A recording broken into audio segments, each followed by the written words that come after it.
여러분 안녕하십니까? 정관용입니다. 국가인권위원회 참 중요한 기관인데 그동안 제 역할을 못해온 것이 사실이죠. 그런 반성 그리고 새로운 혁신을 위해서 오늘 국가인권위원회 혁신위원회가 발족했습니다. 잠시 후에 그 혁신위원장을 맡은 하태훈 위원장의 이야기 들어보겠고요. 4조 4천억 원에 달하는 이건희 삼성 회장의 차명 계좌, 오늘 금융위원회가 과세를 검토하겠다 이런 방침을 밝혔습니다. 이 문제를 처음 제기하고 과세 필요성도 강조해온 더불어민주당 박용진 의원의 설명 들어보시겠고요. 7시 5분 시작되는 2부에서는요. 오늘 CBS 가을 개편과 함께 새롭게 마련한 순서들 선보입니다. 먼저 CBS 김현지 기자의 오늘의 뜬 뉴스 보내드리고요. 또 새로 준비한 이슈 토크가 있습니다. 원숙한 진보 여성 정치인이죠. 최민희 전 의원, 그리고 젊은 보수 남성 시사평론가인 장예찬 씨 두 분과 함께하는 시간인데요. 오늘은 방송 장악 논란에 대해서 두 시각 함께 들어보도록 하고요. 요즘 한창 떠오르고 있는 할로윈데이 유행, 그게 한국인에겐 어떤 의미일까요? 경희대학교 이태광 교수의 설명까지 전해드리겠습니다. 잠깐 광고 듣고 시작할게요.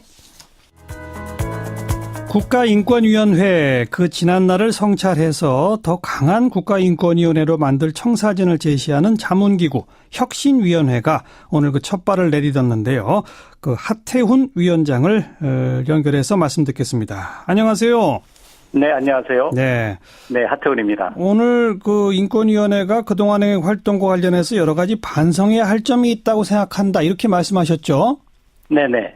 가장 반성해야 할 점이 뭐라고 보십니까?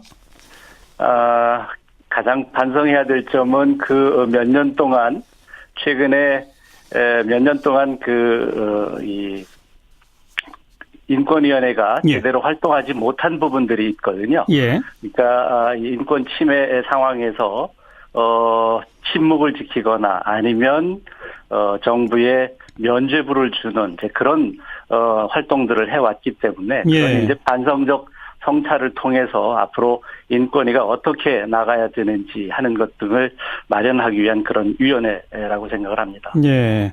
제가 국가인권위원회 하면 떠오르는 게 국가인권위원회가 상을 주겠다고 했는데 이 시상자로 결정된 사람이 나는 그 상 거부한다 이랬던 적이 있었거든요. 네. 그죠? 국민의 어떤 신뢰를 받지 못하기 때문에 그런 일이 벌어졌던 것이 아닌가 생각이 됩니다. 자, 바로 그 점, 반성해야 할 점, 국민의 신뢰를 잃은 핵심 원인이 어디 있다고 보십니까? 제가 생각하기에는 인권위원장이라든지 위원들의 선임 절차가 투명하지 않고 또 정부의 입맛에 맞는 이런 분들이 임명이 되다 보니까 그렇죠. 제대로 국가의 인권 침해를 감시하고 또 앞으로의 방향들을 권고하는 이런 역할들을 제대로 하지 못한 것이 아닐까 이런 생각이 들어서 인권위원회의 어떤 독립성이라든지 위상 강화가 필요하다고 생각을 합니다. 지금 현재는 위원장과 인권위원들 선임 절차가 어떻게 되어 있습니까? 그냥 대통령이 다 자기 마음대로. 대통령 4명하고 그다음에 국회, 그다음에 이제 대법원장 이렇게 정하도록 돼 있고요. 추천을 해서 정하도록 돼 있고 이제 인권위원장 같은 경우는 이제 대통령이 임명을 하는데 이제 그러다 보니까 임명권자의 눈치를 보거나 아니면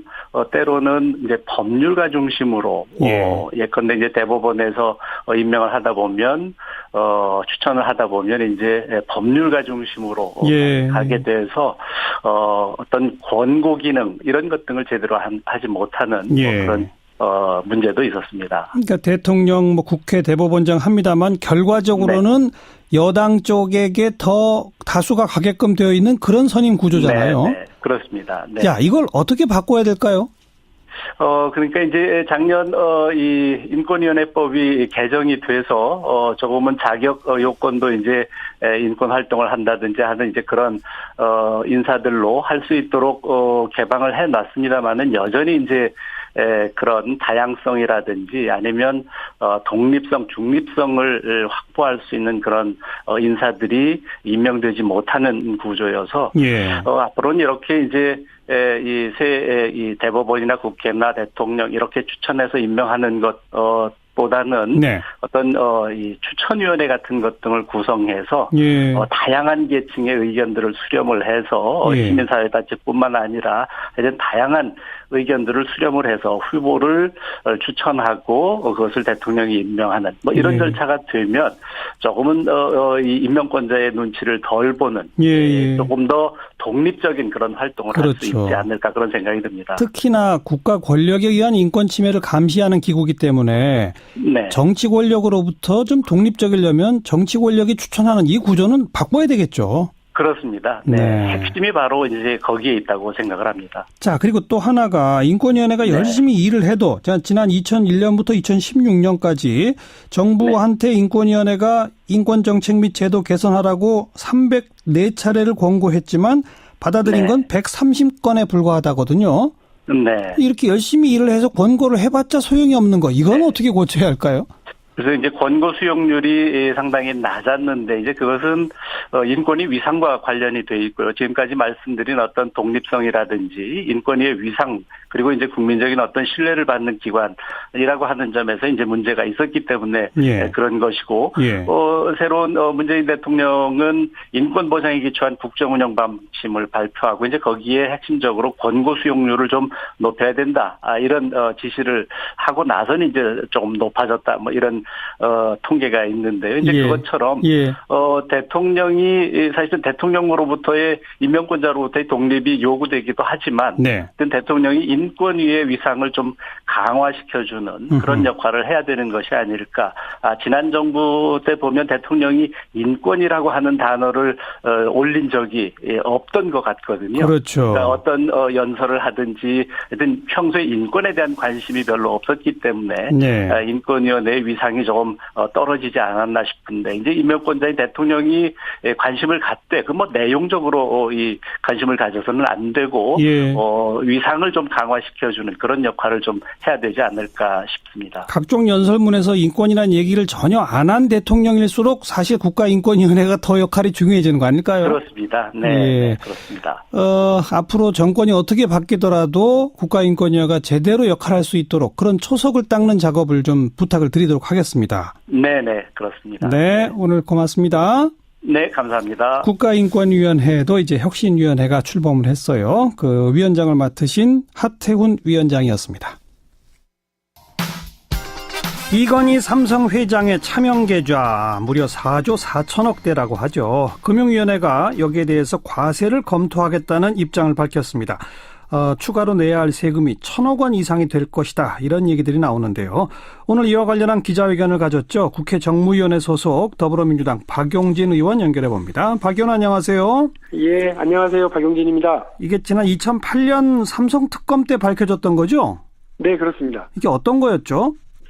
그 당시 김용철 삼성 구조본의 대무팀장, 법률팀장을 했었던 김용철 변호사가 예. 삼성의 비자금에 대한 폭로를 한 겁니다. 예. 그래서 만들어진 것이 이른바 조준웅 삼성특검. 예. 그래서 이 조준웅 삼성특검이 확인한 바는 이건희 회장이 임직원 등 486명의 명의로 1199개의 차명 계좌를 갖고 있었고요. 네. 거기에 무려 4조 5천억 원이라고 하는 엄청난 돈을 감춰놓고 있었다라는 점이 확인된 겁니다. 예. 역시 이건희 회장은 스케일이 다르네요. 근데 그 486명 중에요. 예. 임직원뿐만이 아니라 그 중에는 자기 이름이 그게 쓰였는지도 모르는 사람들도 상당수 있는 걸로 확인됐습니다. 계좌 수도 1,000개가 훌쩍 넘고 돈이 4조 5천억. 예. 이 돈은 어디서 왔다는 거였죠? 조준웅 특검은 그 당시 국민적 의혹이었던 그 이건희 회장의 비자금이다. 그래서 배임 횡령죄로 처벌해야 된다라고 하는 것이 국민적 요구였는데 예. 상속재산이다 이렇게 최종적으로 확인을 해줬죠. 그냥 상속받은 돈을 차명으로 관리했을 뿐이다 이렇게. 예, 그렇습니다. 이게 불거진 다음에 삼성 측에서 이건희 회장이 뭐 어떻게 한다고 했었잖아요. 그렇습니다. 그때 그 4월 23일 날 기자회견을 열어서요. 예. 세 가지를 약속을 했습니다. 일단은 그 문제가 된 차명 계좌에 대해서는 실명 전환한다. 예. 두 번째로 납부되지 않은 세금을 다 내겠다. 예. 세 번째로 남은 돈은 개인적으로 가족을 위해서 쓰지 않고 사회에 공헌하는 방법을 찾아서 그렇게 하겠다는 세 가지를 약속했습니다. 네. 거기서 말하는 남은 돈이라는 게 뭐예요? 세금 내고 남은 돈. 아, 그럼 4조 5천억 가운데 세금 내고 남은 모든 돈을 사회 공헌하겠다? 네, 그렇게 했었죠. 근데 그런 기억이 없는데요? 없습니다. 예, 그 약속까지 안 지켜졌어요. 일단 실명전환이라고 하는 국민적 상식에 봤을 때 지금까지 이게 문제가 되고 있는 건 실명전환이 아니라 또 다른 차명으로 간 거예요. 다시 말씀드려서 가령 김 과장 이름으로 삼성 김 과장 이름으로 가지고 있었던 숨겨놓았던 돈을 예. 이건희 명의로 이렇게 옮겨가는 것이 아니라 삼성 김 과장에서 삼성 이 과장으로 이름만 다른 사람 이름으로 다시 바꿔서 넣은 겁니다. 이거 그러니까 차명 계좌가 그대로 유지됐던 거죠. 네. 그리고 세금도 내야 할 돈을 다 내지 않았고. 네, 세금 내지 않았고요. 그리고 또 사회공헌도 알고 계시는 것처럼 없었습니다. 네. 그런데 이번에 금융위원회를 향해서 박용진 의원이 뭐 강하게 질타하니까 이 세금 매기는 거를 검토하겠다라고 답변이 나왔죠? 네, 그렇습니다. 16일 날 첫 번째 금융위원회 국정감사 때는요. 예. 이거는 그 실명전환 대상이 아니다. 그래서 금융실명제를 위반한 게 아니다. 예. 이렇게 이야기를 한 거예요. 이거 국민적 상식과는 전혀 맞지 않는 대답인 거죠. 예. 다시 말씀드려서 이 과장, 김 과장도 다 살아있는 실제 사람이니까 예. 그거는 실명에 의해서 열어놓은 거다. 돈 주인이 누군지는 무관하게 실명전환 대상이 아니다. 예. 그래서 금융실명제 위반이 아니다. 예. 따라서 세금 안 내도 된다. 예. 여기서 말하는 세금이라는 게요. 금융실명제법 5조에 규정이 되어 있는데 뭐라고 돼 있어요? 비실명 재산의 경우에 그 자산에 의해서 형성되어진 이자 및 배당 소득의 99%를 다 세금으로 내게 돼 있습니다. 예. 이른바 차등과세라고 얘기하는데 이런 조항이 있어야 사실 금융실명제가 그 힘을 발휘하는 거죠. 그렇죠. 예. 그런데 그거를 그대로 살아있는 사람, 예를 들면 마징가 제티 이름으로 개설한 게 아니라 예. 살아있는 박용진의 이름으로 개설했기 때문에 그 돈 주인이 누구인지는 무관하게 그는 실명전환 대상이 아니라고 계속 우겼던 거예요. 그래요. 그러니까 그 법 5조를 다르게 해석한 거군요. 그렇습니다. 주민등록번호가 있는 어떤 사람 것이면 그거는 실제 주인이 누구든 관계없이 99% 이자 소득 떼지 않는다. 이렇게? 네, 그렇습니다. 예. 근데 이제 오늘 와서 다시 떼겠다는 겁니까? 오늘 저희가 확인했던 거는 검찰의 수사, 금감원의 검사, 그리고 국세청의 조사 결과에 따라서 예. 국가기관에 의해서 차명계좌라고 확인이 되면 예. 금융실명제법 5조에 해당되는 거다. 예. 따라서 그거는 과세 대상이다라고 하는 입장을 명확하게 한 겁니다. 왜냐하면은 금융위원회가 아무리 그래도 국민 상식과 맨정신으로 생각할 때 예.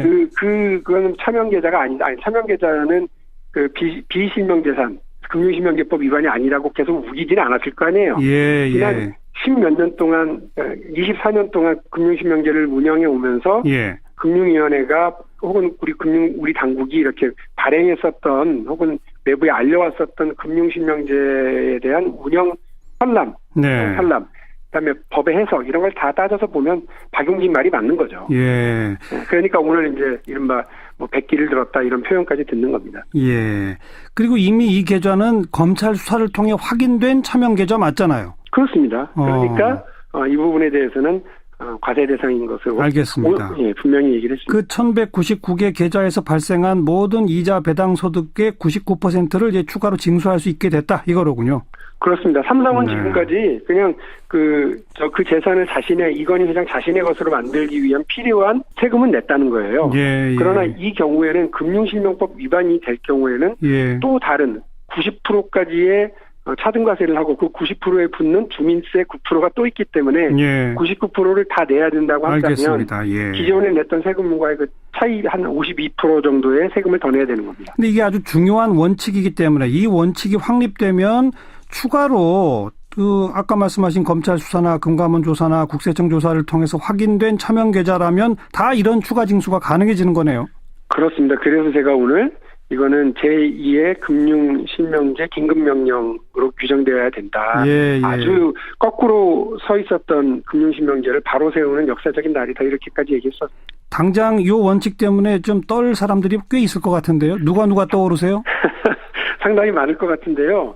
최근에 금감원에서 확인해준 자료를 보면 웬만한 대기업들은 다 이 차명 계좌가 있다가 들통이 났더라고요. 네. CJ가 그렇고 신세계, 동부건설, 빙그레, 한국콜마, 한국철강, 예. 천일고속 등 10곳 정도의 기업들이 이런 대상이고요. 예. 또 최근에 국세청은 또 별도로 파악하고 있었던 걸 보면 국세청에서는 지난 5년 동안 차명 계좌 11,000여 개에서 예. 무려 9조 5천억 원 가량의 재산들을 확인했다. 예. 계좌에 있었으면 확인했다고 되어 있습니다. 예. 이 부분이 다 제가 지금 말씀드렸던 그 확인된 차명 계좌는 과세 대상이다 네. 하는 것의 원칙의 대상이죠. 또 앞으로 조사 결과에 따라서는 최순실 재산이라든지 또 요새 맞습니다. 다스는 누구 겁니까? 이게 유행인데 이런 것도 관련 있지 않을까요?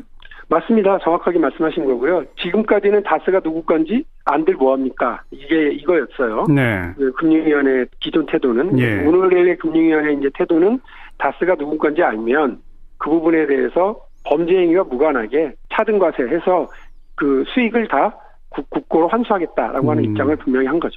여기까지 오늘 말씀 듣겠습니다. 고맙습니다. 네, 감사합니다. 더불어민주당 박용진 의원이었습니다.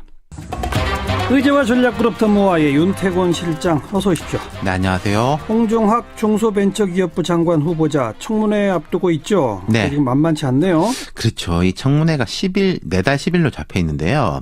흔히 우리가 인사청문회에 대해서 뭐 정치인 불패, 의원 불패 이런 이야기들 하지 않습니까? 예. 홍 후보자는 전 의원인데 좀 쉬워 보이지가 않아요. 재산 문제가 계속 불거져서 그렇죠. 예. 재산 문제, 본인이 쓴 책 내용 뭐 이렇게 크게 두 가지인데 재산 관련 사안이 커요. 네, 좀 정리해 주세요. 예.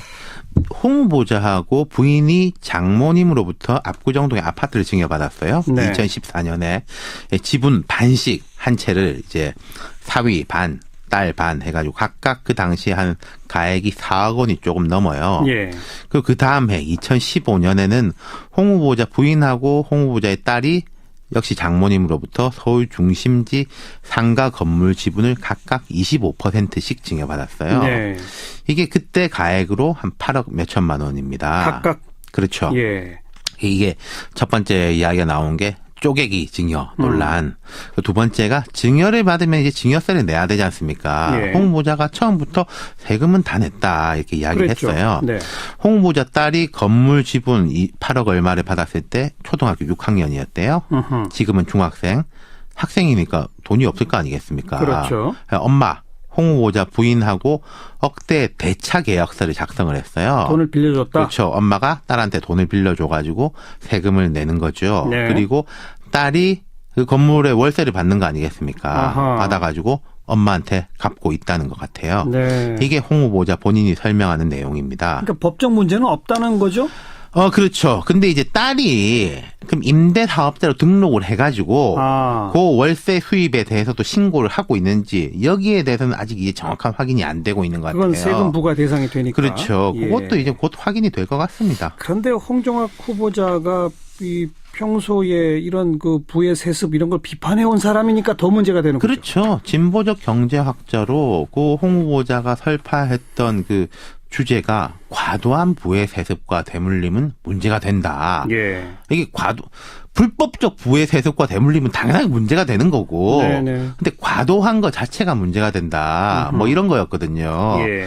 그래가지고 이제 뭐 탈세와 절세 애매한 경계에 있는 편법적 상속이나 증여 뭐 주로 재벌 대기업에 대한 겁니다만은 예. 거기에 대해서 목소리를 높였던 인물이거든요. 그러니까 뭐 내로남불 소리가 또 나오는 그렇죠. 거죠. 네, 이게 액수의 차이가 있을지언정 뭐 재벌들이 하는 거랑 뭐가 다르냐는 거죠. 또 있죠 재산 관련 말고. 뭐 20여 년 전에 쓴 책에서 뭐 한국에선 삼수 사수를 해도 서울대 가야 된다. 명문대 안 나오면 안 된다. 이런 내용들도 있는데 아하. 이건 워낙에 오래된 일이고 이 재산 문제가 커가지고 이건 좀 뒷전입니다. 네. 그런데 청문회까지 한 열흘 남았잖아요. 예. 이런 식이면은 검증 경쟁이 치열해질 거예요. 또 지금 뭐가 나올지 모르죠. 그렇죠. 모든 야당 의원들 아마 여기 다 달라붙어 있을 겁니다. 예. 언론도 그렇고요. 고민하다가 청와대가 정치인 출신을 임명하니까 그냥 무난히 청문회 가려나 보다 했는데 예상과 다르네요. 그러니까요. 애초에 기업인이나 교수, 박성진 교수도 있었고 뭐 28명, 30명 청와대에서 그랬지 않습니까? 네. 너무나 이게 어려워가지고 결국 정치인으로 돌아와서 홍 후보자가 지명된 거거든요. 예. 지명되자마자 이제 뻥뻥 터지네요. 그러니까 청와대는 사전 검증해서 이걸 걸렀나요? 어떻게 됐나요?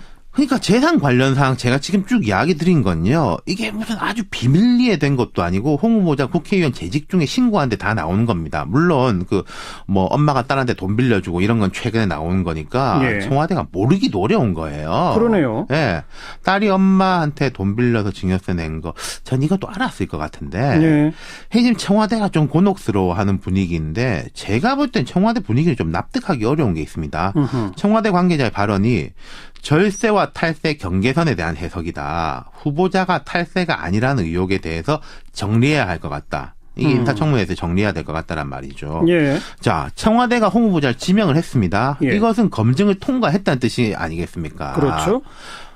탈세를 했다면 통과를 못했겠죠. 그렇죠. 그럼 청와대는 탈세가 아니라 절세라고 본 거 아니겠습니까? 그러니까 지명했겠죠. 그렇죠. 그럼 그게 그렇게 말하는 게 맞는 거예요. 그런데 그렇죠. 이게 국민의 눈높이에 맞는지에 대해서는 본인이 좀 소상하게 설명을 하는 게 적절하다. 이런 식으로 정리하는 게 맞는 건데 네. 탈세인지 절세인지 좀 애매한데 본인이 해명해라. 이런 거는 어떤 의미에서는 좀 책임이 떨어지는 거란 말입니다. 오히려 우리는 절세로 그냥 봤다. 국민들이 판단해 주십시오. 그렇죠. 이렇게 말하는 게 그러니까 맞죠. 지명을 한 거죠. 예. 인사청문회라는 취지 자체가 행정부하고 청와대에서 이 사람에 대해서 검증을 했으니까 문제가 없다. 혹은 문제가 조금 발생하더라도 이것은 이분의 이제 능력이라든지 이게 워낙 뛰어나기 때문에 예. 국회에서는 또 한번 검증해 주십시오. 이렇게 내미는 거거든요. 그렇죠. 근데 해석이 다르고 본인이 해명해야 될 문제고 이런 식으로 대처하는 것은 전 좀 잘못됐다고 생각해요. 이게 청와대가 몰랐던 사안이 만약에 불거졌다. 박성진 후보자 같은 경우에는 그런 면이 조금 그랬죠. 있었거든요. 예, 예. 그렇다면은 곤혹스러워하는 건 맞는데 이건 다 아는 사실이거든요. 네. 아까 표현한 것처럼 청와대는 우리는 절세로 판단했습니다. 그렇죠. 국민 눈높이에 맞을지는 한번 평가해 주십시오. 네. 이렇게 하는 게 맞죠. 그렇죠. 수고하셨습니다. 감사합니다. 윤태권 실장이었어요. 자, 7시 5분 2부에 다시 옵니다.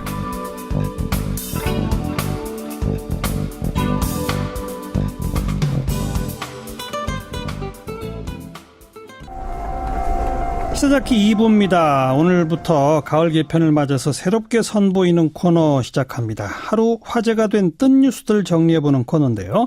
CBS의 김현지 기자가 앞으로 수고하겠습니다. 김현지 기자 안녕하세요. 네, 안녕하세요. 네, 오늘 첫 시간인데 잘 부탁드려요. 네, 제가 더 잘 부탁드리겠습니다. 열심히 하겠습니다. 오늘의 뜬 뉴스 뭐부터 살펴볼까요?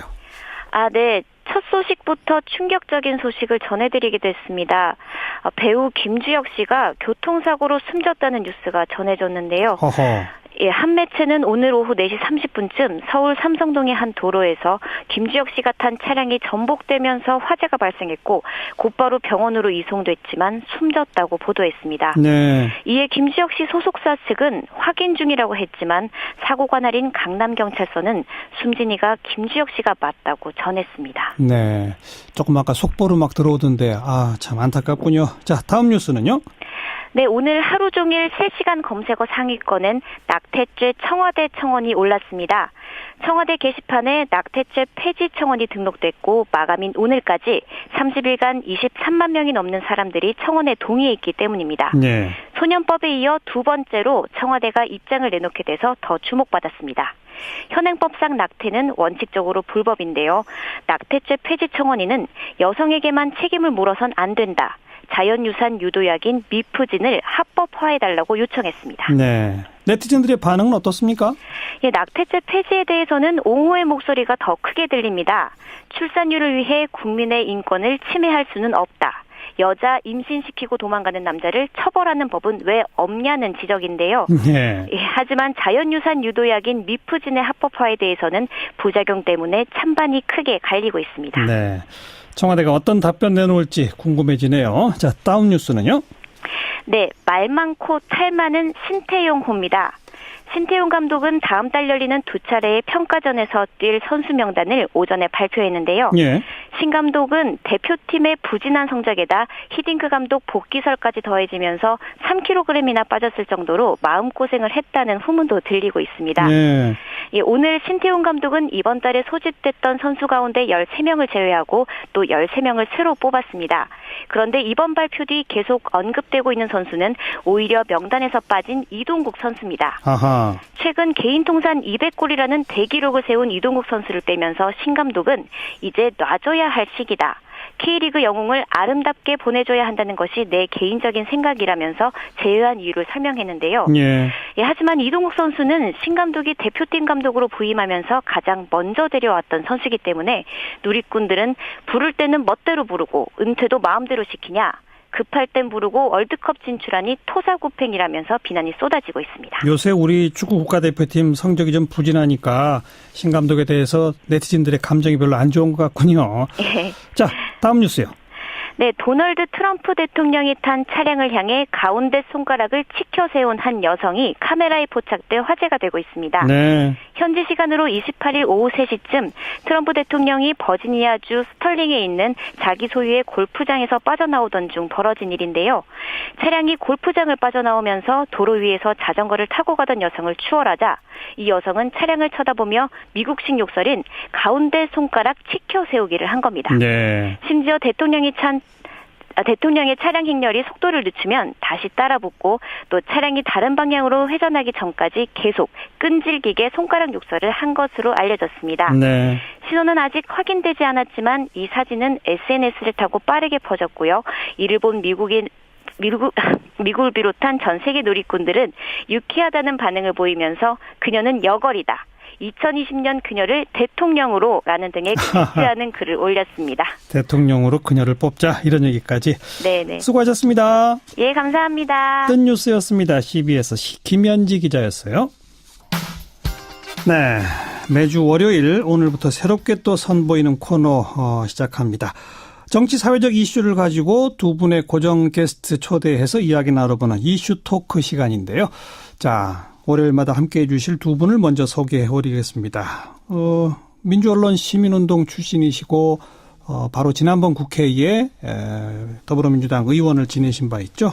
최민희 전 의원 어서 오십시오. 안녕하세요. 오래간만입니다. 네, 진짜 오래간만입니다. 이번에 국회를 못 들어가셔서 제가 부를 수가 없었어요. 그리고 맞은편에 앉으신 분은 요즘 이곳저곳 방송과 또 글을 통해서 활발한 활동을 펼치고 있는 보수 논객 시사평론가 장예찬 씨 어서 오십시오. 안녕하세요. 장예찬입니다. 네, 두 분 인사 좀 나누시고요. 예, 안녕하세요. 네, 처음 뵙겠습니다. 저도 처음 봬요. 네. 네. 저희가 이렇게 두 분을 고정 게스트로 초대한 이유가 뭔지 혹시 아시겠어요? 잘 모르겠습니다, 사실은. 그래요? 네. 최민희 전 의원은? 저는 되게 일반적으로 보면 그 진보적인 사람들은 젊고 나이 들면 보수화되잖아요. 네. 근데 나이 들어도 보수화되지 않는 저를. 바로 지금 그 대목인데요. 보통 젊은 층들이 좀 진보적 성향, 중장년층 이상이 되면 보수적 성향을 보이는데 저희는 그걸 좀 비틀어서 우리 원숙하신 여성 정치인 최민희 전 의원 진보의 대표로 그리고 아주 젊은 보수 논객 장혜찬 씨. 어떻습니까? 이런 조합. 저는 뭐 영광입니다. 네, 저야말로 이렇게 특히 의정 활동 경험을 하신 최민희 의원님과 함께 토론할 수 있어서 배우는 점이 굉장히 많을 것 같습니다. 네. 저희가 나름 이렇게 구성을 해봤는데 어떤 효과를 나올지는 이제 두 분의 이야기에 달려 있습니다. 오늘 첫날 가장 뜨거운 이슈 요즘 방송 장악이냐 공영방송의 정상화냐 지금 바라보는 시각이 극명하게 대립되고 심지어 뭐 국정감사 보이콧 사태까지도 있었던 그 주제입니다. 이 문제에 대해서 한번 이야기를 나눠보도록 합시다. 최민희 전 의원은 뭐 당연히 공영방송 정상화다 이렇게 보시겠죠? 뭐 그렇죠 뭐.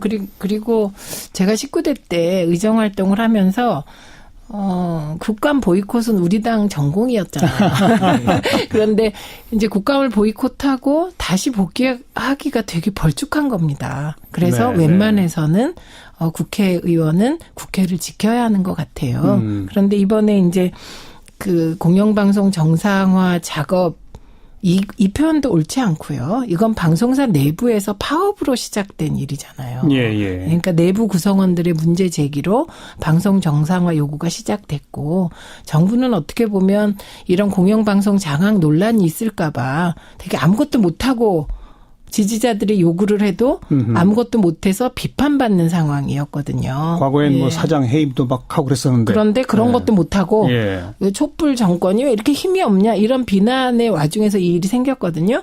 그래서 이게 그런 상황에서 갑자기 이거를 이제 자유한국당이 이게 방송 장악이다. 그러니까 논리적으로 굉장히 몇 단계를 넘는 주장을 하고 예. 국감을 보이콧할 때 제가 아이고 들어오시기 참 힘들 텐데 왜 저러실까 예. 그렇게 생각했는데요. 결국은 오늘 이제 한 여론조사 결과가 나왔는데요. 리얼미터에서 500명 대상으로 여론조사를 해서 요 사안을 물었다고 합니다. 네. 그랬더니 방송 정상화라는 답변이 55.6%. 그다음에 방송 장악이라는 게 26.8%예요. 예, 그러니까 이제 2배 정도가 이게 내부 구성원이 시작하다 보니 이제 방송 정상화 프로테이지가 더 많이 나오고 사실 국회 밖에 나가봐야 딱히 할 일이 없거든요. 오늘 이제 다시 복귀를 그래서 했어요. 복귀를 예. 하신 건 잘한 일 같습니다. 장해찬 씨는 어떻게 보십니까? 저는 이 국정감사 보이콧, 이 최민희 의원님 말씀처럼 더불어민주당이 사실 보이콧 전문 정당이었는데 출구 전략을 분명히 세우고 보이콧을 해야 됩니다. 장애투쟁을 할 때는. 지금 나흘 만에 국감으로 복귀했는데 명분도 실리도 챙기지 못했다는 비판을 받을 수밖에 없고요. 예. 실제로 자유한국당 원내 의원들 사이에서도 명분 없는 보이콧이었고 실리 없는 복귀였다는 비판을 원내 지도부를 향해서 쏟아내고 있습니다.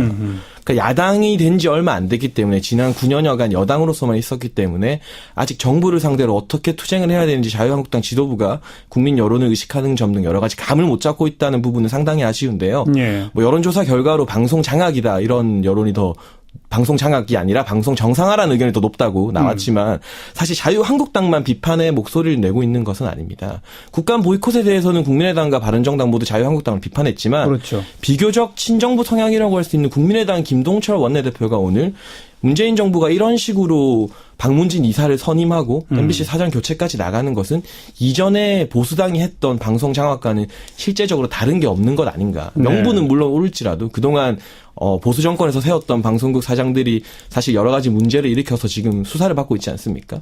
그런 명분이 옳다 하더라도 절차적으로 이전 정부가 했던 방송 장악과는 다를 바 없다. 그렇기 때문에 그러니까 지금 방통위가 박문진 이사 2명의 이 보궐로 선임한 것이 잘못됐다고 보시는 거예요? 그러니까 수기 과정에 있어서 좀 아쉬운 부분이 있고요. 어떤 점이 아쉽습니까? 예를 들어 방통위 같은 경우는 좀 더 긴 수기 과정을 가지겠다고 했음에도 불구하고 좀 날치기라는 말이 상당히 자극적이지만 좀 빨리 선임을 한 부분이 있고 사실 방송법 개정안이라는 이 정치권에서 협치를 통해서 만들어낸 개정안이 이미 발의가 되어 있습니다. 더불어민주당이 2016년 7월에 주도적으로 발의한 법안이고 예. 그 법안을 통과하게 되면 여러 가지 방송 장악 문제나 방송 정상화 문제가 정권의 바뀜과 상관없이 절차적으로 민주적으로 제도가 보완이 되는데 예. 그 제도를 이제 자신들이 정권을 잡았다고 자신들이 추진했던 법안을 팽개치고 예전과 똑같은 방식으로 사장 교체에 나서는 것은 그 명분이 옳다 하더라도 국민의당에서마저도 비판할 여지가 있다. 자유한국당만의 몽리는 아니다는 말씀을 제가 드리고 좀 싶습니다. 보완 설명하면 그 방송법 개정안 나와 있는 거는 공영방송의 이사진 구성을 뭐 몇 대 몇 이걸 이제 하나로 법률로 통일을 하고 하지만 사장을 뽑을 때는 3분의 2가 찬성해야 뽑을 수 있도록 하는 그런 개정안 네, 말이죠. 특별 다수제라고 합니다. 그러니까 그런 것을 먼저 통과시킨 후에 하는 게 순서라고 말씀하신 거죠? 그래야만 이제 좋습니다. 절차적 정상. 최민희 저는 어떻게 보세요? 이 대목에 대해서. 일단 뭐 날치기 통과는 최시중 방통위가 전공이었는데 그게 이제 또 이런 얘기를 듣게 되네요. 그 우선은 이제 국회에서 법이 통과되고 나서 예. 이제 방송을 정상화한다. 이 논리는 사실 방송 정상화하지 말자는 논리와 같습니다. 왜냐하면 그 우리 당이 2016년에 발의했던 그게 공영방송 지배구조 개선법이거든요. 예. 그 법을 논의하자고 계속해서 우리 당은 주장을 해왔고 그리고 이 생각엔 변함이 없습니다. 빨리 법을 통과시키자. 예. 그런데 이 법에 대해서 논의조차 안 해줬던 당이 자유한국당입니다. 네, 그리고 바른정당의 유승민 대표님은 19대 때 같이 일을 해서 제가 공영방송 지배구조법 통과시켜서 우리가 어떻게든 중립화시켜서 방송 논란하지 말자는 거에 늘 동의하셨어요. 네. 이렇게 만나서 얘기하면. 근데 바른정당도 방송법 논의에는 찬성하지 않으셨습니다. 예, 그래서 그 김동철 의원이 얘기한 뭐 법을 통과시켜서 제도적으로 완성하자 옳은 얘기입니다만 지금의 국회 구성으로는 불가능한 말씀을 하고 계시기 때문에 그것은 지금 사리에 맞지 않다. 이건 장해찬 씨한테 말씀드립니다. 물어볼 수밖에 없는 게 지금은 이제 야당 신세가 된 게 자유한국당 아니겠습니까? 그렇죠. 과거 여당 시절에는 몰라도 지금 야당이 됐단 말이에요. 근데 그 특별다수제라고 하는 법 개정은 야당이 힘을 세게 만드는 거잖아요. 협의를 해서 이제 중간에서 야당과 여당이 모두 인정하는 후보 사장을 내자는 기존 법률에 의하면 그냥 뭐 조금 심하게 표현해서 정부 입맛에 맞는 사장을 선임할 수 있는 그런 그렇죠, 형태라면 그렇습니다. 3분의 2가 동의한다는 얘기는 야당 추천 이사도 동의할 수 있는 정도의 사장은 그래도 하자는 거잖아요. 그렇습니다. 그런데 왜 자유한국당과 바른정당이 여기에 지금 논의에 참여를 안 합니까? 바른정당 같은 경우는 공식적인 입장을 냈는데 방송법 개정안 찬성이고 이걸 먼저 통과시키는 게 순서라는 입장을 아닙니다. 냈고요. 찬성 아닙니다. 논의는 해보겠다 이 정도. 네, 뭐 긍정적으로 전향하겠다는 거고 자유한국당에서도 공식적인 당론이 나오진 않았지만 방송법 개정안을 먼저 논의하자는 이야기들이 나오고 있습니다. 언제 나왔습니까? 그건 사실이 아닙니다. 지금의 국회 상황에서 사실 국민의당이 김동철 원내대표 주도로 이 부분을 굉장히 동의하고 있고요. 그리고 바른정당 같은 경우도 일방적으로 박문진 이사가 선임되어서 사장이 교체되는 것보다는 이 부분에 대해서 긍정적으로 논의할 여지가 충분히 있는 상황에서 또 여러 가지 힘을 집권 여당이 갖고 있잖아요. 그리고 집권 여당이 야당이었을 때 추진했던 법안을 먼저 솔선수범해서 제도적 완비하는 모습을 보여준다면 우리가 정권이 바뀔 때 갈라먹기식으로 방송국 사장을 나눠먹는 관행이 패소되는 게 사실 적폐청산 아니겠어요? 사람을 바꾸는 게 적폐청산이 아니라 불합리한 제도를 바꾸는 게 적폐청산이라 생각하는데. 자, 말씀하세요. 최민희 전 의원. 지금 사실이 아닌 건 얘기하면 안 되죠. 예, 바른정당이 우리가 낸 법안에 찬성하거나 이런 거 아닙니다. 방송법 개정을 논의해보자 이런 얘기고요. 자유한국당은 그 얘기를 공식적으로 했다는 말을 제가 들어본 바가 없기 때문에 그거는 아닌 거죠. 아니 그럼 최민희 전 의원한테 오히려 여쭤볼게요. 지금 자유한국당한테 좋은 개정안이잖아요. 네. 근데 왜 반대하죠? 거기에 비밀이 있습니다. 어떤 비밀인 거예요? 지금 이제 자유한국당은 현재의 이사 구조, MBC건 KBS건 이게 자유한국당이 절대적으로 유리한 구조입니다. 예, 구 여권 시절에 이 시스템이 되었고 김장겸 사장도 거의 탄핵 과정에서 올 초에 임명하지 않았습니까? 그때 임명하지 말라는 요구가 있었는데 임명을 강행했습니다. 네. 그래서 이제 노조와 내부 종사자들은 김장겸 사장으로 자유한국당이 알박기를 했다. 이런 비판까지 받았던 거거든요. 그다음에 KBS 고대영 사장도 자유한국당 쪽의 성향으로 임명된 인물입니다. 그런데 방송법 논의를 해서 법이 통과되면 이 체제가 깨지면서 소위 이제 지금 자유한국당에 굉장히 가깝다는 김장겸 사장은 물러나야 됩니다. 그리고 이사가 다 해체됩니다. 그래서 새로 구성하게 되겠군요. 예, 새로 다 구성되기 때문에 이 이명박 박근혜 정부가 해놓은 방송 장악 틀이 깨지게 되는 거죠. 그래서 논의에 응하지 않았던 것이 속사정입니다. 지금도? 예, 근데 지금은 또 좀 달라지고 있네요. 그거는 아직까지 공식적인 입장이 안 나왔기 때문에 제가 다른 당 입장을 얘기하는 건 맞지 않는 것 같습니다. 어때요, 장혜찬 씨? 제가 생각하는 바로는 제가 말씀드린 것처럼 공식적인 당론은 아니지만 지금 언론 기사들을 검색해보면 정당 관계자들의 입에서 관계자 입에서 이런 식으로 긍정적인 논의를 할 수 있다는 전망들이 나오고 있고요. 사실상 방송 장악에 관련해서는 이미 사실상 그 방문진에서 구 여권 추천 이사 2명이 사퇴하는 그렇죠. 사퇴했죠, 이런 상황 변화가 생겼기 때문에 그런 얘기가 나오는 거지. 이런 상황 변화가 생기기 이전에는 기존의 MBC 이사진의 구성, KBS 이사진의 구성을 그대로 가져가려고 하는 이유 때문에 법 개정 논의에 임하지 않았다.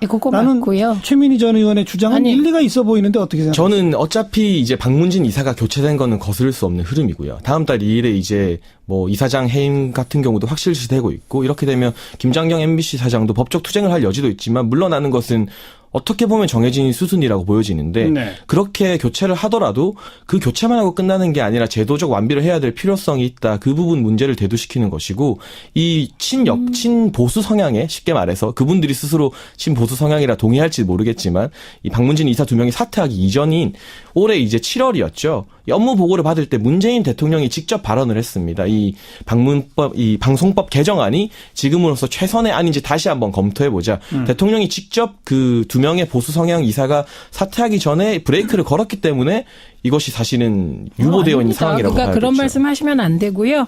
우리가 사실을 갖고 얘기를 해야 되고 지금 정확한 것은 당 관계자가 무슨 얘기를 했다. 이거 하나도 중요하지 않습니다. 사실 2017년 8월에 대통령이 이걸 브레이크 건 거는 사실이잖아요. 사실 제가 없는 이야기를 한 건 아니기 때문에. 브레이크 걸었다. 이것도 맞지 않는 말입니다. 그런 발언이 있었던 것은 맞죠. 네. 발언이 있었는데 그 발언은 방통위 업무보고 과정에서 나왔던 발언이고요. 그리고 그 후에 우리 당에서 계속 논의하겠다. 이렇게 얘기를 했기 때문에 법 개정 논의하고 추진하겠다. 법 개정 논의하고 우리는 추진하겠다 이렇게 했고요. 예. 이게 이명박 박근혜 시대에는 대통령이 얘기하면 여당이 쫓아갔는지 모르지만 우리 당은 안 그런 거 잘 아시지 않습니까? 네, 네. 그래서 그건 불가능한 얘기고 자유한국당의 공식적인 입장이 바뀐다면 그건 원내대표나 당대표 입을 통해서 방송법 개정에 대해서 논의하자. 이렇게 나올 때 우리가 이 자리에서 논의할 수 있다고 생각을 합니다. 우선 지금의 공영방송 MBC, KBS가 지난 몇 년 동안 보여주었던 부분에 대해서는 우리 장해찬 씨가 어떻게 보세요? 저는 책임을 질 여지가 분명히 있다고 생각합니다. 그리고 자유한국당에서 지금 뭐 이사가 자신들이 추천했던 이사가 퇴임하자 그 추천권을 자신들이 그대로 가져와야 된다고 주장하고 있잖아요. 이건 예. 사실 사리에 맞지 않거든요. 왜냐하면 열린우리당 시절에 2008년에 열린우리당 추천 KBS 이사들이 사퇴했을 때 그 후임 보궐 이사를 당시 여당인 한나라당이 추천하고 임명했던 전례가 있습니다. 있군요. 예. 그 전례를 그대로 민주당이 사실은 답습하고 있는 것이기 때문에 뭐 국민의당에서 제기하는 것처럼 절차적 저희들도 같이 하자 이게 좀 더 타당한 의견 같지만 이 민주당이 행태가 단순히 뭐 방송 장악이라거나 이런 식으로 전례에 없던 포커를 한다 이렇게 볼 수는 없고요. 네. 그리고 사실은 김장겸 사장 체제나 그 이전에 지금 김재철 MBC 전 사장 같은 경우도 이제 압수수색을 당했는데요. 예. 국정원과의 연계설이라거나 국정원의 지시를 받아서 일부 보도그램을 편향으로 제작하게 한 의혹들이 지금 대두되고 있습니다. 이런 부분에 대해서는 9년 동안 공영방송의 수장을 사실상 정권의 입맛에 맞게 임명했다면 뭐 정치적 논란이 있더라도 실제로 방송사 구성원들이 정치적으로는 입장이 다르지만 공정한 경영진이다 생각했다면 이 정도까지 문제가 심각해지지는 않았을 텐데 네. 압수수색까지 들어가고 뭐 정말 국정원 적폐청산 TF가 방송국 전임 사장을 수사하는 이런 초유의 사태까지 빌미를 제공한 점에 있어서는 자유한국당이나 그 당시의 집권 세력 전 경영진도 반성하고 자성해야 될 부분이 분명히 있다고 보여집니다. 지금 장해찬 씨도 문제가 많다는 것까지 인정하고 바꿀 필요가 있다는 것까지도 인정하지만 그런데 역시 또 지난 보수 정권이 했던 것처럼 정부 입맛에 맞는 사장으로 또 간다라고 하는 비판은 생길 수 있다. 그런 주장인데 어떻게 보세요? 그거는 예. 저는 이렇게 생각합니다. 지금까지 온 상황이 2008년 이명박 정부의 방송 장악과 다른 것은 이명박 정권 때는 정부가 나서서 권부를 다 동원해서 맨 처음에 최시중 방통위원장을 임명한 이후에 정연주 사장을 쫓아내기 위해서 감사원과 국세청과 검찰이 다 나선 거 아닙니까? 예. 예, 이렇게 해서 정연주 사장을 쫓아내고 그 이명박 캠프의 언론 특보였던 분을 사장으로 내려 보낸 겁니다. 이런 걸 방송 장악이라고 하는 것이고요. 지금 진행되고 있는 상황은 이명박 박근혜 방송 장악으로 피해를 받은 방송인들이 있습니다. 예. 예, 한 MBC에서 10분 정도가 해직됐고 그리고 부당 전보를 당한 사람들이 140명. 예, 이렇게 되는 거 아닙니까? 그러니까 그분들이 이제 지난 9년 동안 공영방송이 황폐화되고 그리고 우리가 당해온 이 억울함에 대해서 정부 뭐 하냐 새 정부가. 그래서 그 잘못된 것을 고발하고 나선 거예요. 검찰에 고발하고. 고발이 들어와서 수사한 예, 것이다. 들어왔고 예. 그러면 피해자가 피해 상황에 대해서 검찰에 고발을 했는데 검찰이 수사를 안 할 도리는 없는 거 아닙니까? 네. 뿐만 아니라 지금 이 피해 당사자들이 가만히 있는 게 아니라 방송 정상화를 위해서 내부 구성원 거의 80%가 동의한 상황에서 정상화를 위한 파업을 하고 있단 말입니다. 이 과정에서 MBC의 경우 두 분의 구 여권 이사가 예. 한 분은 건강상의 이유로 한 분은 이런저런 얘기를 했지만 들려오는 얘기에 따르면 더 이상 MBC가 망가지는 걸 보지 못하겠다. 그래서 그만두신 겁니다. 그럼 이제 두 분의 결혼이 발생했을 때 어떻게 보충하냐. 그건 전적으로 방통위 권한이고 네. 저는 이 대목에서 그 내부 종사자들이 요청한 게 있어요. 정당, 정치권 다 손대라 이사 선임에. 방통위한테 맡겨라. 예, 방통위한테 맡겨라. 그래서 실제로 지금 두 분 이사 선임된 걸 보면 방통위와 시민사회 그 언론노조나 이쪽에 의논한 듯한 느낌이잖아요. 그러니까 더불어민주당에서 추천한 게 아니다. 네, 추천하지도 않았고 예. 저희 당이 추천한 인사들하고는 좀 거리가 있는 인사가 됐거든요. 그럼 방통위가 두 명이 결혼이 났는데 그런 결혼을 보충하지 않으면 그럼 방통위는 또 여러 가지 국민적 그 여론에 직면하지 않겠습니까? 알겠습니다. 장해찬 씨. 네. 2008년하고는 분명히 경우가 다르다. 어떻게 보세요? 저는 그 부분에 대해서는 국민들이 더 냉정하게 판단할 부분이라고 보여지는데 사실은 약간은 비슷한 그림자를 느끼기도 합니다. 예를 들어서 지금 김재철 전 MBC 사장 같은 경우 수사받는 게 국정원에서 MBC를 어떻게 주문을지에 대한 문건이 나왔기 때문에 그 부분에 대해서 이제 수사가 아닙니다. 시작되고 있습니다. 김재철 전 사장. 아닙니다. 네, 국정원 문건 같은 잘못 경우가 알고 나왔고요. 계세요. 말씀하세요. 예, 그 잘못 알고 있는 제가 것만 문건 하나만 말씀드리면, 네, 오늘 이제 KBS 보도국장 안보 현안 관련 보도 협조라고 또 고대영 사장이 국정원에 이제 지시를 받았다는 문건. 그러니까 쉽게 말하면 이전 정권의 MBC와 KBS가 국정원의 지시를 받았다. 정권에 맞춰서 이제 최민희 의원님 말씀처럼 방송 장악을 당했었다. 이런 이제 문건들이 나왔기 때문에 그 부분에 대해서는 이제 국정원 개혁 테스크포스에서 문건이 나온 건 사실이에요. 그건 사실인데 그게 아니고요. 지금 김재철 사장을 조사하게 된 것은 국정원 TF에서 문건이 나왔기 때문이 아닙니다. 네, 그렇다는 게 아니라 그런 문건이 제가 다른 말씀을 지금은 드리는 건데. 말은 정확하게 해야 되기 때문에 MBC 노조가 10월 20일 날 김장겸 사장, 김재철 전 사장, 안광한 전 사장, 백종문 전 부사장을 이게 방송법 위반, 노동법상 부당노동행위 등 혐의로 중앙지검에 고발했고요. 그리고 이미 국정원법상 직권남용 업무방해 이 자기들이 내부에서 가지고 있던 자료들을 가지고 고발을 했기 때문에 조사에 들어간 겁니다. 이거는 제가 그냥 정리하면 노조가 고발한 것도 사실이고 국정원 개혁 테스크포스 팀에서 이런 문건이 나오면서 국정원 개혁 테스크포스 팀이 수사 의뢰한 것도 사실이죠. 사실입니다. 네, 그 부분에 대해서 제가 문건 이야기를 꺼낸 것은 얼마 전에 더불어민주당 당직자가 작성한 방송 장악 문건이라고 표현했죠. 자유한국당 같은 경우는 MBC와 KBS 사장을 바꾸는 로드맵 문건이 밝혀지지 않았습니까? 근데 이게 꼭 그것과 등치된다고 볼 수는 없지만 저는 이번 정부의 방송 정상화 의지라던가 예를 들어 지난 보수 정권에서 여러 가지 실책으로 방송사 구성원들에게 신뢰를 사지 못했던 부분을 바로 잡겠다는 의지는 높이 삽니다. 그러나 이런 적폐 청산을 하기 위해서는 어떤 조금의 반격의 여지를 주지 않고 좀 더 제도적으로 절차적으로 정당성을 가져야만 정권이 바뀌었을 때 또 다른 비극이 안 생기지 않겠어요? 그게 이제 법 개정 후다이죠. 네, 그래서 이런 문건, 방송 더불어민주당의 이 사장 교체 로드맵 문건이 나오거나 여러 가지 이런 마치 이전 정부의 모습을 좀 비슷하게 따라가는 듯한 문건에 대해서는 이 정당 차원에서 청와대와 발을 맞추기 위해서라도 좀 더 조심하고 좀 더 신중해야 되지 않나. 그리고 어떠세요? 그러니까 지금 그 말씀을 살짝 비트는데 그 문건은 민주당의 누군가가 만든 것 같습니다. 저는 대단히 잘못했다고 생각합니다. 그래서 계속 비판하시면 그건 비판을 받아야 합니다. 그 문건의 내용은 너무나 상식적인 내용이라 이런 걸 문건으로 만드나 이런 생각이 드는 거고요. 저는 이제 이번에 방송 정상화 과정에서 가장 중요한 주체가 누굴까? 저는 내부 종사자라고 생각합니다. 그래서 결정적으로 2008년과 지금을 비슷한 측면이 보인다? 이런 말 틀린 말입니다. 왜냐하면 이건 내부 종사자들이 지난 9년 동안 황폐해져서 MBC 뉴스데스크 같은 경우는 정말 사랑받는 프로그램이었거든요. 그런데 지금 어떤 데 시청률이 보면 3%, 5%를 넘기가 힘듭니다. 그러니까 이런 상황에서 내부 구성원들이 MBC를 정상화시키겠다고 파업을 하고 나선 것.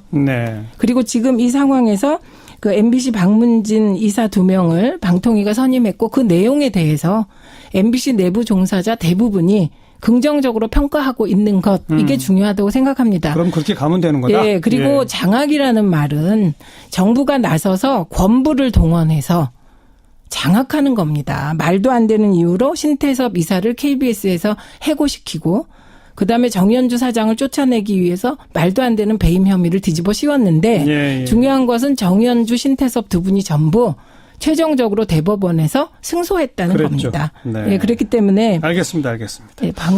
이명박 박근혜 정부의 방송 장악은 대법원도 인정한 방송 장악이었다. 이렇게 말씀드립니다. 장해찬 씨는 장악이라는 표현을 바로 쓰지는 않습니다만 장악인 듯한 모양새도 있다는 정도의 표현을 지금 저는 반성해야 될 부분이 분명히 있다고 말씀을 드렸고요. 그래서 지금 자유한국당이 사실은 야당이 됐다고 갑자기 입장을 바꾸는 것 사실 좀 부끄러운 일이라 생각하는데 우리 정치권의 고질적인 문제가 여당일 때 목소리가 다르고 야당일 때 목소리가 다르기 때문에 국민들이 신뢰하지 못하는 거잖아요. 자유한국당이 이렇게 여당일 때 야당일 때 다른 목소리를 내는 것과는 다르게 집권 여당이 된 더불어민주당은 사람만 바꾸는 게 아니라 제도까지 바꾸는 보다 성숙한 적폐 청산의 길을 보여줬으면 하는 바람에서 그러니까 선우가 있는 것 같습니다. 그러니까 저희는 지금 암에 걸린 환자를 빨리 암 수술을 하고 예, 그러고 나서 이제 전체적으로 암 환자가 몸이 이렇게 좋아지도록 해야 되잖아요. 그걸 알겠습니다. 제도로 보면 지금 이제 내부 구성원들이 요구하는 피해자들이 얘기하는 방송 적폐 부분은 빨리 해소를 하고 예, 그리고 제도 개선은 또 제도 개선은 국회에서 논의를 해서 가급적 빠른 시일 안에 제도 개선까지 하는 것이 네. 저희들의 바람입니다. 결국 이제 순서의 문제라고도 볼 수 있는데 사실은 단순한 순서의 문제가 그렇죠. 아니죠. 오늘 첫 시간 시사 이슈 토크 최민희 전 의원 또 시사평론가 장혜찬 씨와 함께 했는데 어떠세요? 처음 해보니까. 역시 최민희 의원님 명성대로 정말 날카로우셔서 제가 준비를 더 많이 해야겠다는 생각이 들었습니다. 최민희 의원 어떠세요? 저는 제가 만나본 보수 패널 중에는 앞으로 가장 얘기가 통하지 않을까? 이런 생각이 듭니다. 감사합니다. 일종의 포섭 작전에 들어가신 거 아닌가 싶어요. 저도 그저 한마디만 덧붙인다면 뭐 일종의 저의 논평인데요. 왜냐하면 작년 뭐 초부터 국회에서 이 정권이 언제 어느 당으로 갈지 모르는 상황인 작년 상황에서 이 방송법 특별다수제 채택하는 이거는 빨리 좀 하자라는 네. 주장을 저희 프로그램에서 굉장히 자주 했었거든요. 근데 그때 자유한국당 그 당시에 여당이 일절 응하지 않았던 것 분명히 비판받아야 한다고 저는 생각을 하고요. 솔직히 지금 이제 정권 교체가 된 후에 작년보다는 더불어민주당이 이 법을 강하게 밀어붙이는 추진력이 조금 떨어져 버린다는 것 역시 객관적인 현실인 것 같아서 역시 여야 가릴 것 없이 정치적 상황에 자기들의 행동이 좀 구속받는구나라는 생각은 하게 됩니다만 아무튼 오늘 두 분이 강조해 주신 것처럼 시점이 언제가 될지는 모르겠으나 공영방송의 이 중립화, 공정화를 위한 제도 개선은 있어야 한다. 이 정도로 오늘 마무리를 지었으면 좋겠습니다. 최민희 전 의원, 시사평론가 장혜찬 씨 두 분 고맙습니다. 고맙습니다. 사운드 오브 뉴스 시간입니다. 김민아 기자 어서 오십시오. 안녕하세요. 이제 사운드 오브 뉴스 시간 오늘 개편을 맞아서 오늘부터는 하루 가장 귀를 솔깃하게 했던 오늘의 소리 하나씩 들어볼 텐데요. 첫 번째 오늘의 소리가 어떤 겁니까? 자유한국당이 국회에 복귀해서 여러모로 좀 시끄럽고 혼란스러웠는데 이 국회의 소리를 한번 같이 들어보시죠. 저희 자유한국당이 오늘 국감에 임하기로 결론을 내렸습니다. 위원장 들어오고 싶을 때 들어오고 위원장 나가고 싶을 때 정회하고 나가버리고. 어느 정권이나 방송을 장악하려는 시도가 있었습니다. 박근혜 이명박도 없었다고 부인하지는 않겠습니다. 그러나 그 정도를 이거는 10분지 1, 10분지 2도 안 됩니다. 방통위와 방문진은 그 공영방송 장악을 위한 꼭두각시 인형으로 그 연출과 기획은 현 집권 세력. 혹시 도종환 장관님 나오셨나요? 아니 종합감사가 오늘 있는데 어떻게 그 출장을 가시면 자유한국당만 쳐다보고 저희가 일정을 결정할 수는 없는 거 아닙니까? 하여튼 입은 삐뚤어져도 말은 바로 해야 됩니다. 야당의 논리가 있는 것인데 이것에 대해서 무시하는 발언은 적절하시지 않다는 말씀을 드립니다. 네, 제가 들어보니까 앞부분은 과학기술정보방송통신위원회 맞죠? 그렇습니다. 뒤는 교문이 그죠? 그렇습니다. 예. 이번 사태 진앙지라고 볼 수 있는 이 과방이 이제 과학기술정보통신부 국감 일정이 있었는데요. 제대로 진행이 안 되고 들으신 대로 공영방송 문제 이걸로 계속 입씨름을 오가는 상황이었습니다. 네. 또 교문위는 이제 문체부 국감이 있었는데 도종환 장관이 나오지 않았다. 이 점을 이제 자유한국당이 문제를 삼는 그런 장면들이었습니다. 장관은 어디 갔어요? 도종환 장관은 평창 올림픽 관련해서 그리스 올림피아에서 채화된 성화를 이걸 인수를 또 해야 되지 않겠습니까? 그걸 이제 가지러 간 것이고요. 여당은 이미 합의된 일정이고 차관이 대신 참석했으니까 그냥 국감 진행하자 이렇게 얘기를 하고 있는데 교문위원장 맡고 있는 국민의당 유석엽 의원이 감사 중지를 이제 결정한 것입니다. 그래서 네. 이후에 4당 간사 협의를 통해서 오늘 국감을 일단 정상적으로 진행하고 다음 달 10일에 전체 회의에서 도종환 장관에게 추가 질의를 기회 주는 걸로 타협을 하는 이런 상황이 쭉 진행이 됐습니다. 네. 어쨌든 그래도 자유한국당이 국감에 복귀했으니까 다행인데 속내는 복잡하겠죠? 그렇습니다. 이게 다음 달 8일에 트럼프 대통령도 오고 하니까 뭐 보이콧을 장기화시키는 그런 것은 이제 불가능했던 것 같고요. 그런데 진짜 문제는 내부의 문제, 박근혜 전 대통령 출당 아니겠습니까? 지금 출당을 추진하는 홍준표 대표와 이를 막으려는 친박계 인사들이 본격 충돌하는 양상이어서 말씀하신 대로 그야말로 복잡한 상황입니다. 다음 달 3일에 이 문제를 처리하기 위해서 최고위가 소집이 되는데요. 문화일보의 보도를 보면 최고위원 총 9명 중에 이 박근혜 전 대통령의 출당에 찬성하는 사람이 3명, 반대하는 사람이 3명, 중립이 3명 이렇게 좀 나뉘어 있다라는 것이죠. 어떻게 될지 모르겠네요. 그렇죠. 네. 그리고 김무성 의원이 귀국하면서 바른정당의 통합파들 모였잖아요. 그렇습니다. 지난 주말에 이제 모임을 가졌는데 그래도 좀 뭐랄까요, 가속 페달이 밟는 이런 상황이 이어지고 있는데요. 오늘 나온 보도를 종합해 보면은 박근혜 전 대통령 출당만 이루어지면 서청원, 최경환 의원 거치는 문제 삼지 않겠다라는 게 이 바른정당 통합파의 어떤 분위기라고 합니다. 예. 그래서 3일날 만약에 자유한국당 최고위가 박근혜 전 대통령의 출당을 확정을 하면 한 11월 6일에서 7일 정도에는 탈당에 결행되지 않겠는가라는 게 이 통합파들의 입장이 아니냐 이렇게 보도가 나오고 있습니다. 몇 명이나 탈당하는 겁니까? 지금 통합파들 계산에 따르면 최소 7에서 8명 정도라고 하는데 아하. 서로 산수가 뭐 정확히 맞는 그런 상황은 아닌 것 같고요. 서로 자기 편이 많다고 하겠죠. 그렇죠. 예. 어쨌든 11월 1일 내일 모레 의원총회에서 김무성 의원이 직접 나서서 뭐 마지막 설득까지 해본다 뭐 이런 얘기들이 나오고 있기 때문에 그때는 뭐 대략 가닥이 잡히는 이런 상황이 되지 않을까 추론해 봅니다. 네. 다음 뉴스는요? 빙상스타 출신의 이규혁 씨 일가가 24년간 빙상단체 회장직을 독식했다. 이런 뉴스가 화제가 되고 있는데요. 24년이나? 그렇습니다. 예. TV조선 등의 보도에 따르면 1991년에 이제 전국 빙상연합회가 설립이 되는데 2016년 3월까지 정부 지원을 받아 운영이 됐고 이후에는 빙상연맹으로 통합이 됐다는 겁니다. 네. 그런데 이규혁 씨 부친인 이익환 씨가 1992년부터 8년 동안 제2대, 3대 회장을 이제 지냈고 2000년부터 15년 동안은 이규혁 씨의 모친인 이인숙 씨가 5번 회장을 연임했다고 하는 거죠. 그리고 2015년 5월부터는 이규혁 씨가 빙상연맹 통합 전까지의 회장을 이제 역임을 했고 그 삼촌인 이태환 씨는 2000년부터 16년 동안 사무처장으로 근무를 했다니까 아하. 이게 거의 가족회사였다라는 게 이런 보도들의 내용들입니다. 그러네요. 근데 그런 식으로 운영하면서 뭐 일감 몰아주기를 했다고요? 국회 교문위 소속의 국민의당 송기석 의원이 공개한 2009년부터 2015년까지의 이 빙상연합회의 회계자료 결산서를 보면은 이 기간 동안 규스포츠라는 회사하고 1억 429만 원 상당의 계약을 체결한 이런 사실이 나와 있거든요. 근데 이 규스포츠가 바로 이규혁 씨가 운영하는 회사라는 겁니다. 하하. 또 이규혁 씨의 지인의 회사에게 5억 2,598만 원 상당의 계약을 몰아줬다. 이런 기록도 나온다고 하는데요. 즉 이규혁 씨는 전임 정부의 국정농단 관련 사건에도 뭐 장시호 씨와 관계가 있다. 뭐 이런 인물로 등장한 바 있어서 좀 관심을 끌지 않았습니까? 예. 그래서 인터넷상에서도 이것과 관련해서 뭐 여러 의혹들이 지금 추측이 되고 있는 그런 상황입니다. 네. 다음 뉴스는? 친모, 이부 동생, 의붓아버지 등의 자기 가족 3명을 살해하고 뉴질랜드로 도망친 용의자가 2015년에 현지에서 냉장고, 세탁기, 전자레인지 등을 훔친 혐의가 있어서 지금 현지 법원에 기소됐다. 이런 사실이 밝혀진 거 뉴스로 보셨을 텐데요. 네네. 그래서 이 사람의 송환 여부에 지금 관심이 집중되고 있다라는 것입니다. 일단 오늘 나온 얘기는 경찰이 이른 시일 내에 송환은 불투명하다는 것으로 지금 뭐 전망하고 있고 그래요? 그래서 좀 상황이 복잡해지고 있다. 이런 얘기가 나오고 있다는 것이죠. 살인 용의자고 이 범죄인 인도 요청까지 하고 있는데 왜 쉽지 않다는 얘기죠? 이게 이제 절도 혐의와 관련한 현지 법원의 판결이 좀 우선될 수밖에 없는 상황이어서 송환 절차가 늦어지게 된다는 것이고요. 만약에 여기서 실형을 선고받게 되면은 이 현지에서 이제 형을 마친 뒤에나 송환 절차가 진행될 가능성이 높아지기 때문에 더 이제 문제라는 겁니다. 그리고 이제 막 석방이 되더라도 송환에는 원래 이제 6개월에서 1년 정도 시간이 최대로 걸릴 수 있다라는 게 또 일반적인 일이라고 하고 뉴질랜드 법원이 심사를 해서 법무부가 최종 결정하는 좀 복잡한 절차를 거쳐야 돼서 이런 거라고 하거든요. 그래요. 참 생각해보면 답답한 노릇이라는 거죠. 또 하나 화제의 사건이고 NC소프트 윤송희 사장 부친 살인 사건이잖아요. 그렇습니다. 새로 밝혀진 내용이 있다면서요.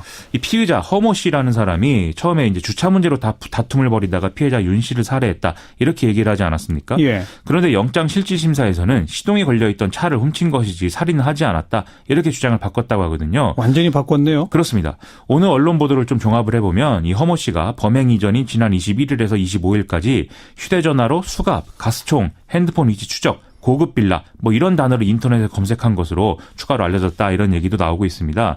또 범행 이후인 26일에는 살인, 사건 사고 이런 것들을 또 검색했다고 해서 화제가 되고 있습니다. 이런 검색의 의미가 뭘까요? 맥락상 강도 목적으로 범행을 했고 이 과정에서 윤 씨가 숨지니까 그 결과를 알아보려고 한 거 아니냐 이런 주장이 가능하다라는 얘기인데요. 예. 이 사람은 자기 앞으로 2천에서 3천만 원 정도 그리고 모친 앞으로는 5천만 원의 빚이 현재 있고 이것 때문에 매월 원금과 이자로 월 200만 원에서 300만 원씩 갖고 있다. 이런 진술을 한 것으로 알려지고 있거든요.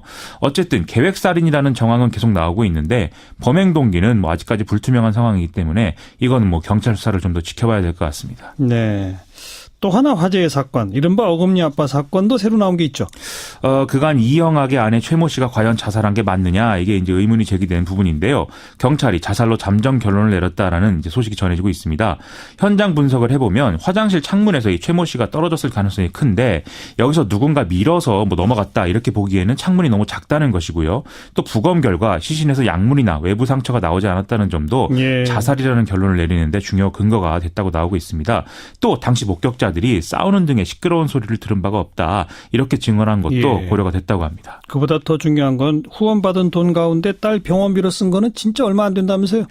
경찰이 이영학이 모금한 한 13억 원 정도의 후원금 중에 실제로 딸 병원비로 사용한 돈은 700만 원 정도에 불과하다. 이런 사실을 확인했다고 하는데요. 자, 점입가경입니다. 그렇습니다. 네. 네, 수고하셨어요. 고맙습니다. 김민아 기자였습니다. 가을 개편으로 시사잡기도 이제 음악 한 곡씩 듣겠습니다. 지금 흐르는 곡 This is Halloween, 영화 크리스마스 이브의 악몽 중에서 듣겠습니다. 네, This is Halloween 함께 들으셨는데 바로 내일이 그 할로윈 데이입니다. 어느새 우리나라에서도 이 독특한 복장하고 할로윈 축제 즐기는 분위기가 급속도로 확산되고 있죠. 어린이들 또 젊은 층들에서 빠르게 확산됩니다. 하지만 또 한편에서는 남의 나라 귀신 행사, 외래 명절 왜 우리가 이러느냐 뭐 이렇게 비판적으로 보는 분들도 있고요. 문화평론가 이택광 경희대 교수는 어떻게 볼까요? 이 교수님 오래간만입니다. 네, 안녕하십니까. 네. 할로윈 데이가 뭐예요? 네. 왜 언제부터 어떻게 생긴 거예요? 할로윈은요, 원래 이제 그 아일랜드 풍습이었는데요. 그 아일랜드 이민자들이 미국에 가져가가지고 지금 이제 우리가 알고 있는 할로윈 그 데이가 되었고요. 예. 원래는 이제 기독교가 이제 유입되면서 거기에서 금지된 그 이교 문화가 이제 한 번씩 이제 그 금지되었던 귀신들에게도 이제 외출할 수 있는 권한을 준다는 그런 의미가 있었어요. 예. 그래서 이제 뭐 잭이라는 그런 그 전설에 따르면 사람이 너무나도 이렇게 그 사기를 많이 쳐가지고 지옥에도 들어갈 수 없게 되고 그래서 랜턴을 들고 이렇게 숲을 배회했다 뭐 이런 전설이 있는데 그런 전설들이 이제 변형이 되어서 지금 우리가 알고 있는 호박 인형이 랜턴이지 않습니까? 그런 걸 들고 다니는 어떤 그런 풍습도 생긴 거죠. 네. 그래서 이제 미국 같은 경우는 그게 상당히 이제 가족 단위나 마을 단위로 이루어지는 그런 축제에 가까운데 이제 우리나라나 이제 일본 같은 경우는 상당히 이제 상업화된 그런 양상을 보이고 있다고 볼 수가 있습니다. 미국, 유럽 국가들도 이걸 그러면 출발이 아일랜드니까 할로윈 축제를 대단하게 합니까? 네. 근데 유럽은 이제 이게 원래 이제 고대 켈트족 풍습인데 그러다 보니까 이제 유럽은 사실 할로윈 데이 자체가 이제 별로 기념한다고 보기는 어려워요. 네. 영국 같은 경우는 가이 폭스 데이라고 봄파이어 나잇이라고 그러는데 보통 11월 5일 날 가이 폭스라는 사람이 이제 영국 왕을 암살하려고 하다가 실패한 그런 사건이 있거든요. 그 사건을 기념하기 위해서 이제 그 사건을 기념하기 위해서 이제 가이 폭스 데이를 갖게 되는데 그런 가이 폭스 데이가 이제 할로윈 데이 같은 역할을 하는 거죠. 예. 그런데 아무튼 요 몇 년 사이 빠른 속도로 어린이들 그다음에 젊은 층 사이에 할로윈 축제가 아주 대유행으로 번지고 있지 않습니까? 그렇습니다. 그 현상을 우리 이 교수는 어떻게 보세요? 한 두 가지가 있는 것 같아요. 하나는 이제 어린이집부터 이제 할로윈 데이 축제가 있었는데 특히 영어 학원들을 중심으로 해가지고 영어 학원, 할로윈 문화를 소개하는 그런 그 내용들이 많이 있었죠. 할로윈 데이가 되면 축제도 하고 뭐 크리스마스 때는 축제라고 그게 이제 영어 학습의 일환이었는데 그런 영어 교육을 받고 자란 세대들이 이제 성인이 되면서 그 문화에 대한 어떤 낯설음이 이제 거의 사라졌다 이렇게 볼 수가 있고요.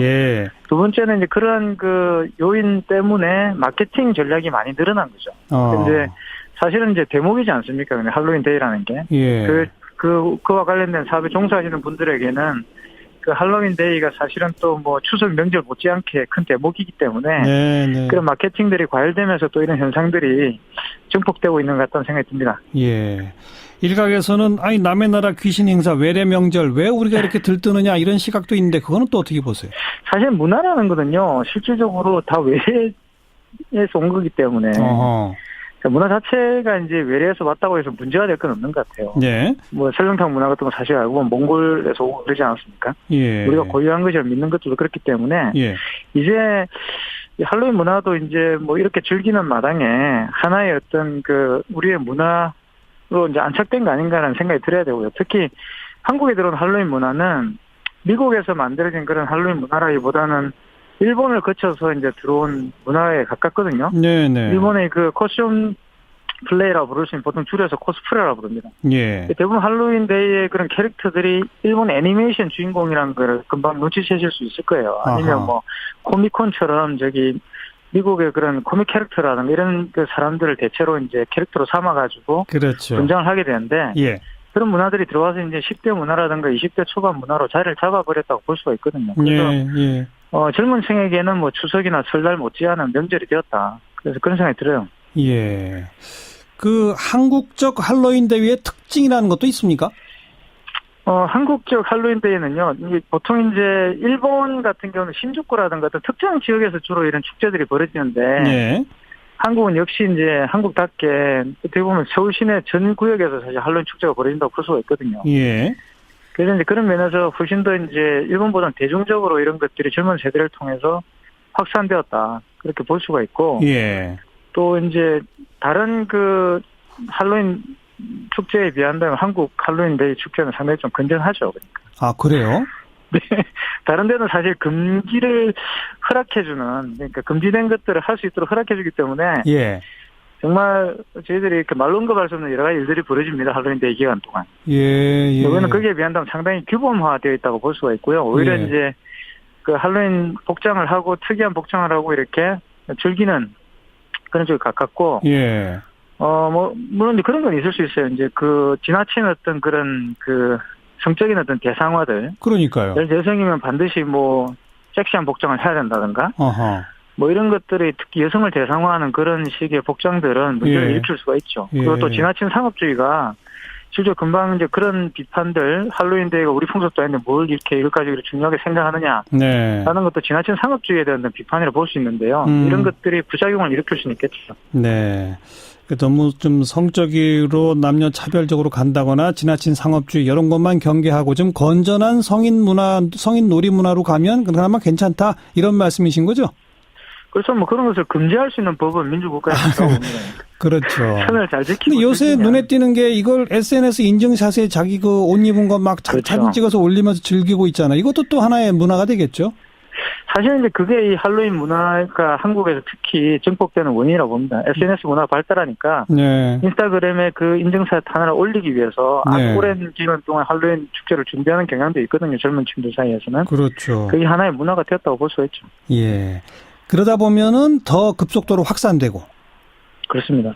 그러니까 주목 경쟁이라 부를 수 있는데요. 주목 경쟁. 주목 경쟁의 어떤 그런 양상이 결국 이 할로윈 데이가 확산되는데 큰 역할을 하고 있다. 결국 그게 이제 본인을 드러내므로써 본인이 갖고 있는 어떤 자아를 개발할 수 있는 예. 본인을 드러내 가지고 내가 이만큼의 능력이 있다는 걸 과시하는 걸로도 할로윈 데이가 사실은 조금 이제 작용을 하고 있죠. 예. 그래서 내가 이제 얼마나 남들의 주목받는 그런 코스튬을 해가지고 그리고 알겠습니다. 나서서 예. 주목받느냐 이런 것들이죠. 네, 오늘 여기까지 고맙습니다. 네, 감사합니다. 문화평론가 경희대학교 이택광 교수였습니다. 시사자키 오늘 가을 개편을 맞아서 새로운 코너도 선보이고 짧지만 음악도 한 곡 듣고 했는데 8595번 쓰시는 님 정관용의 음악자키 이런 문자도 남겨주셨네요. 좋다는 뜻이죠.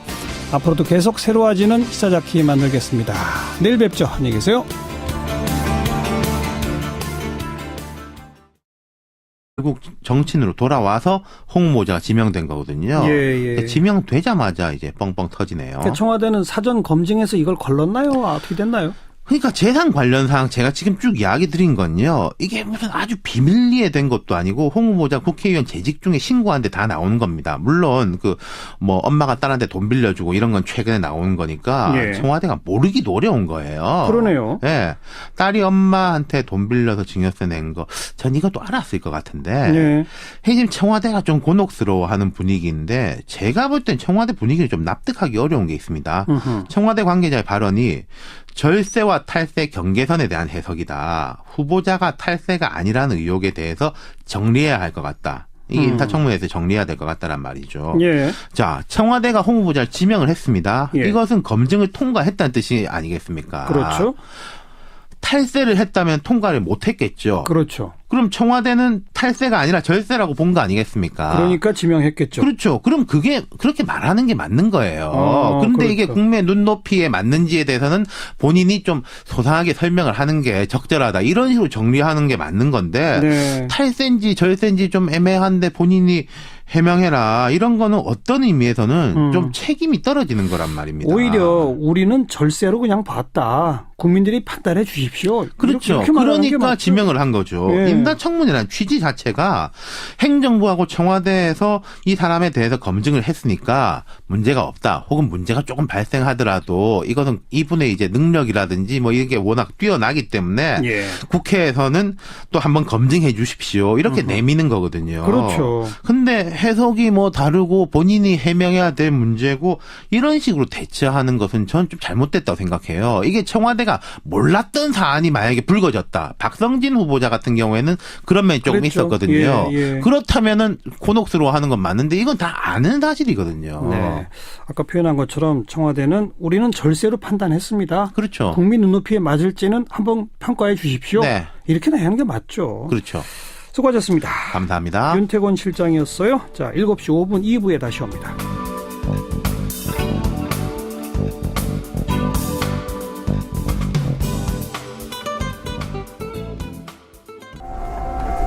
시사자키 2부입니다. 오늘부터 가을 개편을 맞아서 새롭게 선보이는 코너 시작합니다. 하루 화제가 된 뜬 뉴스들 정리해보는 코너인데요. CBS의 김현지 기자가 앞으로 수고하겠습니다. 김현지 기자 안녕하세요. 네, 안녕하세요. 네, 오늘 첫 시간인데 잘 부탁드려요.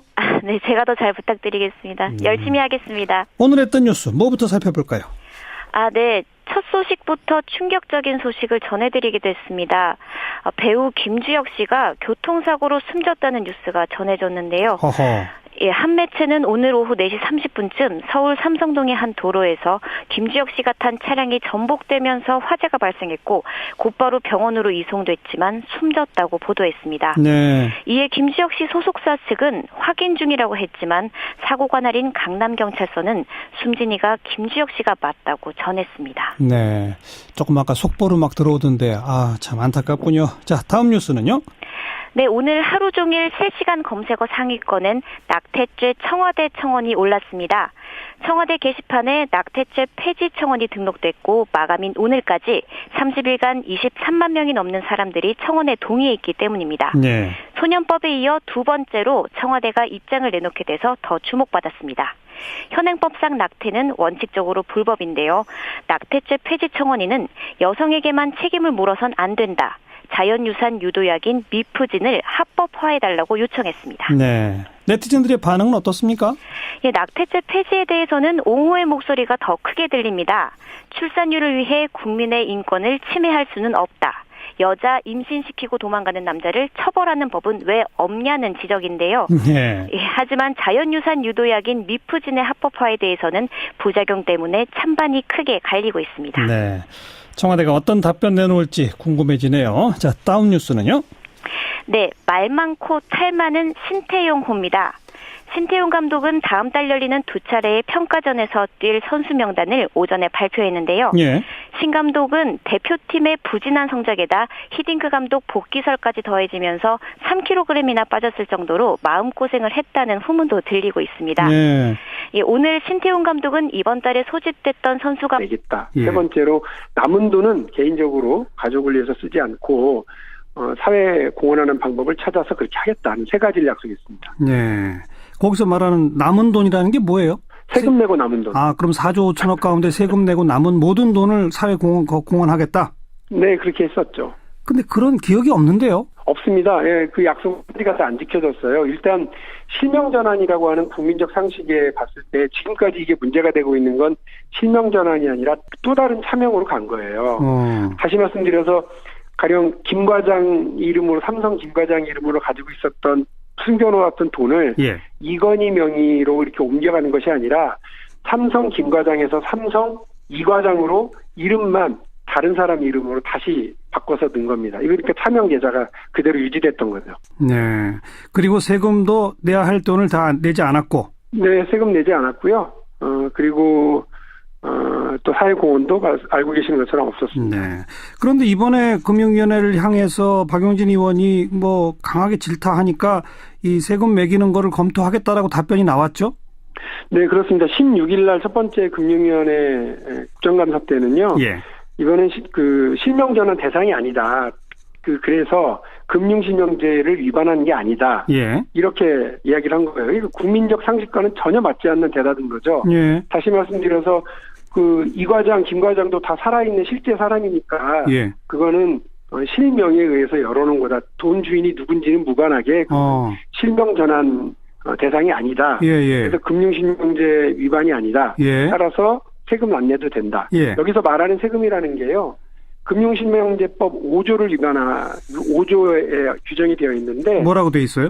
비실명 재산의 경우에 그 자산에 의해서 형성되어진 이자 및 배당 소득의 99%를 다 세금으로 내게 돼 있습니다. 예. 이른바 차등과세라고 얘기하는데 이런 조항이 있어야 사실 금융실명제가 그 힘을 발휘하는 거죠. 그렇죠. 예. 그런데 그거를 그대로 살아있는 사람, 예를 들면 마징가 제티 이름으로 개설한 게 아니라 살아있는 박용진의 이름으로 개설했기 때문에 그 돈 주인이 누구인지는 무관하게 그는 실명전환 대상이 아니라고 계속 우겼던 거예요. 그래요. 그러니까 그 법 5조를 다르게 해석한 거군요. 그렇습니다. 주민등록번호가 있는 어떤 사람 것이면 그거는 실제 주인이 누구든 관계없이 99% 이자 소득 떼지 않는다. 이렇게? 네, 그렇습니다. 예. 근데 이제 오늘 와서 다시 떼겠다는 겁니까?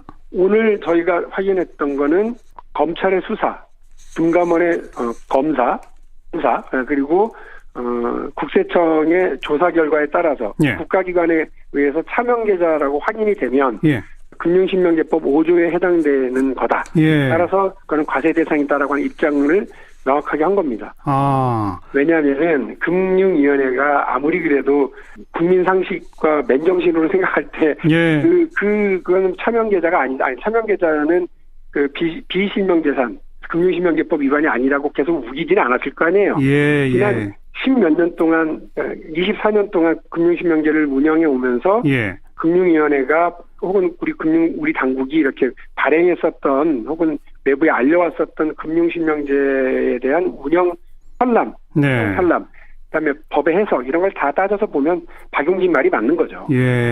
그러니까 오늘 이제 이른바 백기를 들었다 이런 표현까지 듣는 겁니다. 그리고 이미 이 계좌는 검찰 수사를 통해 확인된 차명 계좌 맞잖아요. 그렇습니다. 그러니까 이 부분에 대해서는 과세 대상인 것으로 알겠습니다. 분명히 얘기를 했습니다. 그 1199개 계좌에서 발생한 모든 이자 배당 소득의 99%를 이제 추가로 징수할 수 있게 됐다 이거로군요. 그렇습니다. 삼성은 지금까지 그냥 그 재산을 이건희 회장 자신의 것으로 만들기 위한 필요한 세금은 냈다는 거예요. 그러나 이 경우에는 금융실명법 위반이 될 경우에는 또 다른 90%까지의 차등과세를 하고 그 90%에 붙는 주민세 9%가 또 있기 때문에 99%를 다 내야 된다고 한다면 기존에 냈던 세금과의 그 차이 한 52% 정도의 세금을 더 내야 되는 겁니다. 근데 이게 아주 중요한 원칙이기 때문에 이 원칙이 확립되면 추가로 아까 말씀하신 검찰 수사나 금감원 조사나 국세청 조사를 통해서 확인된 차명 계좌라면 다 이런 추가 징수가 가능해지는 거네요. 그렇습니다. 그래서 제가 오늘 이거는 제2의 금융실명제 긴급명령으로 규정되어야 된다. 아주 거꾸로 서 있었던 금융실명제를 바로 세우는 역사적인 날이다. 국회나 대통령 이렇게 추천해서 임명하는 것 보다는 어떤 이 추천위원회 같은 것 등을 구성해서 다양한 계층의 의견들을 수렴을 해서 시민사회단체뿐만 아니라 하여튼 다양한 의견들을 수렴을 해서 후보를 추천하고 그것을 대통령이 임명하는 이런 절차가 되면 조금은 이 임명권자의 눈치를 덜 보는 조금 더 독립적인 그런 활동을 할 수 있지 않을까 그런 생각이 듭니다. 특히나 국가 권력에 의한 인권 침해를 감시하는 기구이기 때문에 정치 권력으로부터 좀 독립적이려면 정치 권력이 추천하는 이 구조는 바꿔야 되겠죠. 그렇습니다. 네. 핵심이 바로 이제 거기에 있다고 생각을 합니다. 자, 그리고 또 하나가 인권위원회가 열심히 일을 해도 지난 2001년부터 2016년까지 정부한테 인권위원회가 인권정책 및 제도 개선하라고 304차례를 권고했지만 받아들인 건 130건에 불과하다거든요. 네. 이렇게 열심히 일을 해서 권고를 해봤자 소용이 없는 거. 이건 어떻게 고쳐야 할까요? 그래서 이제 권고 수용률이 상당히 낮았는데 이제 그것은 인권위 위상과 관련이 돼 있고요. 지금까지 말씀드린 어떤 독립성이라든지 인권위의 위상 그리고 이제 국민적인 어떤 신뢰를 받는 기관이라고 하는 점에서 이제 문제가 있었기 때문에 그런 것이고 새로운 문재인 대통령은 인권 보장에 기초한 국정운영 방침을 발표하고 이제 거기에 핵심적으로 권고 수용률을 좀 높여야 된다. 이런 지시를 하고 나서는 이제 조금 높아졌다. 뭐 이런 통계가 있는데요. 이제 그것처럼 대통령이 사실은 대통령으로부터의 임명권자로부터의 독립이 요구되기도 하지만 대통령이 인권위의 위상을 좀 강화시켜주는 그런 역할을 해야 되는 것이 아닐까. 지난 정부 때 보면 대통령이 인권이라고 하는 단어를 올린 적이 없던 것 같거든요. 그렇죠. 그러니까 어떤 연설을 하든지 하여튼 평소에 인권에 대한 관심이 별로 없었기 때문에 인권위원회의 위상이 조금 떨어지지 않았나 싶은데 이제 임명권자인 대통령이 관심을 갖되 그 뭐 내용적으로 이 관심을 가져서는 안 되고 위상을 좀 강화시켜주는 그런 역할을 좀 해야 되지 않을까 싶습니다. 각종 연설문에서 인권이라는 얘기를 전혀 안 한 대통령일수록 사실 국가인권위원회가 더 역할이 중요해지는 거 아닐까요? 그렇습니다. 네, 그렇습니다. 앞으로 정권이 어떻게 바뀌더라도 국가인권위원회가 제대로 역할할 수 있도록 그런 초석을 닦는 작업을 좀 부탁을 드리도록 하겠습니다. 네, 그렇습니다. 네, 오늘 고맙습니다. 네, 감사합니다. 국가인권위원회도 이제 혁신위원회가 출범을 했어요. 그 위원장을 맡으신 하태훈 위원장이었습니다. 이건희 삼성 회장의 차명 계좌 무려 4조 4천억대라고 하죠. 금융위원회가 여기에 대해서 과세를 검토하겠다는 입장을 밝혔습니다. 추가로 내야 할 세금이 1,000억 원 이상이 될 것이다. 이런 얘기들이 나오는데요. 오늘 이와 관련한 기자회견을 가졌죠. 국회 정무위원회 소속 더불어민주당 박용진 의원 연결해 봅니다. 박 의원 안녕하세요. 예, 안녕하세요. 박용진입니다. 이게 지난 2008년 삼성 특검 때 밝혀졌던 거죠? 네, 그렇습니다. 이게 어떤 거였죠?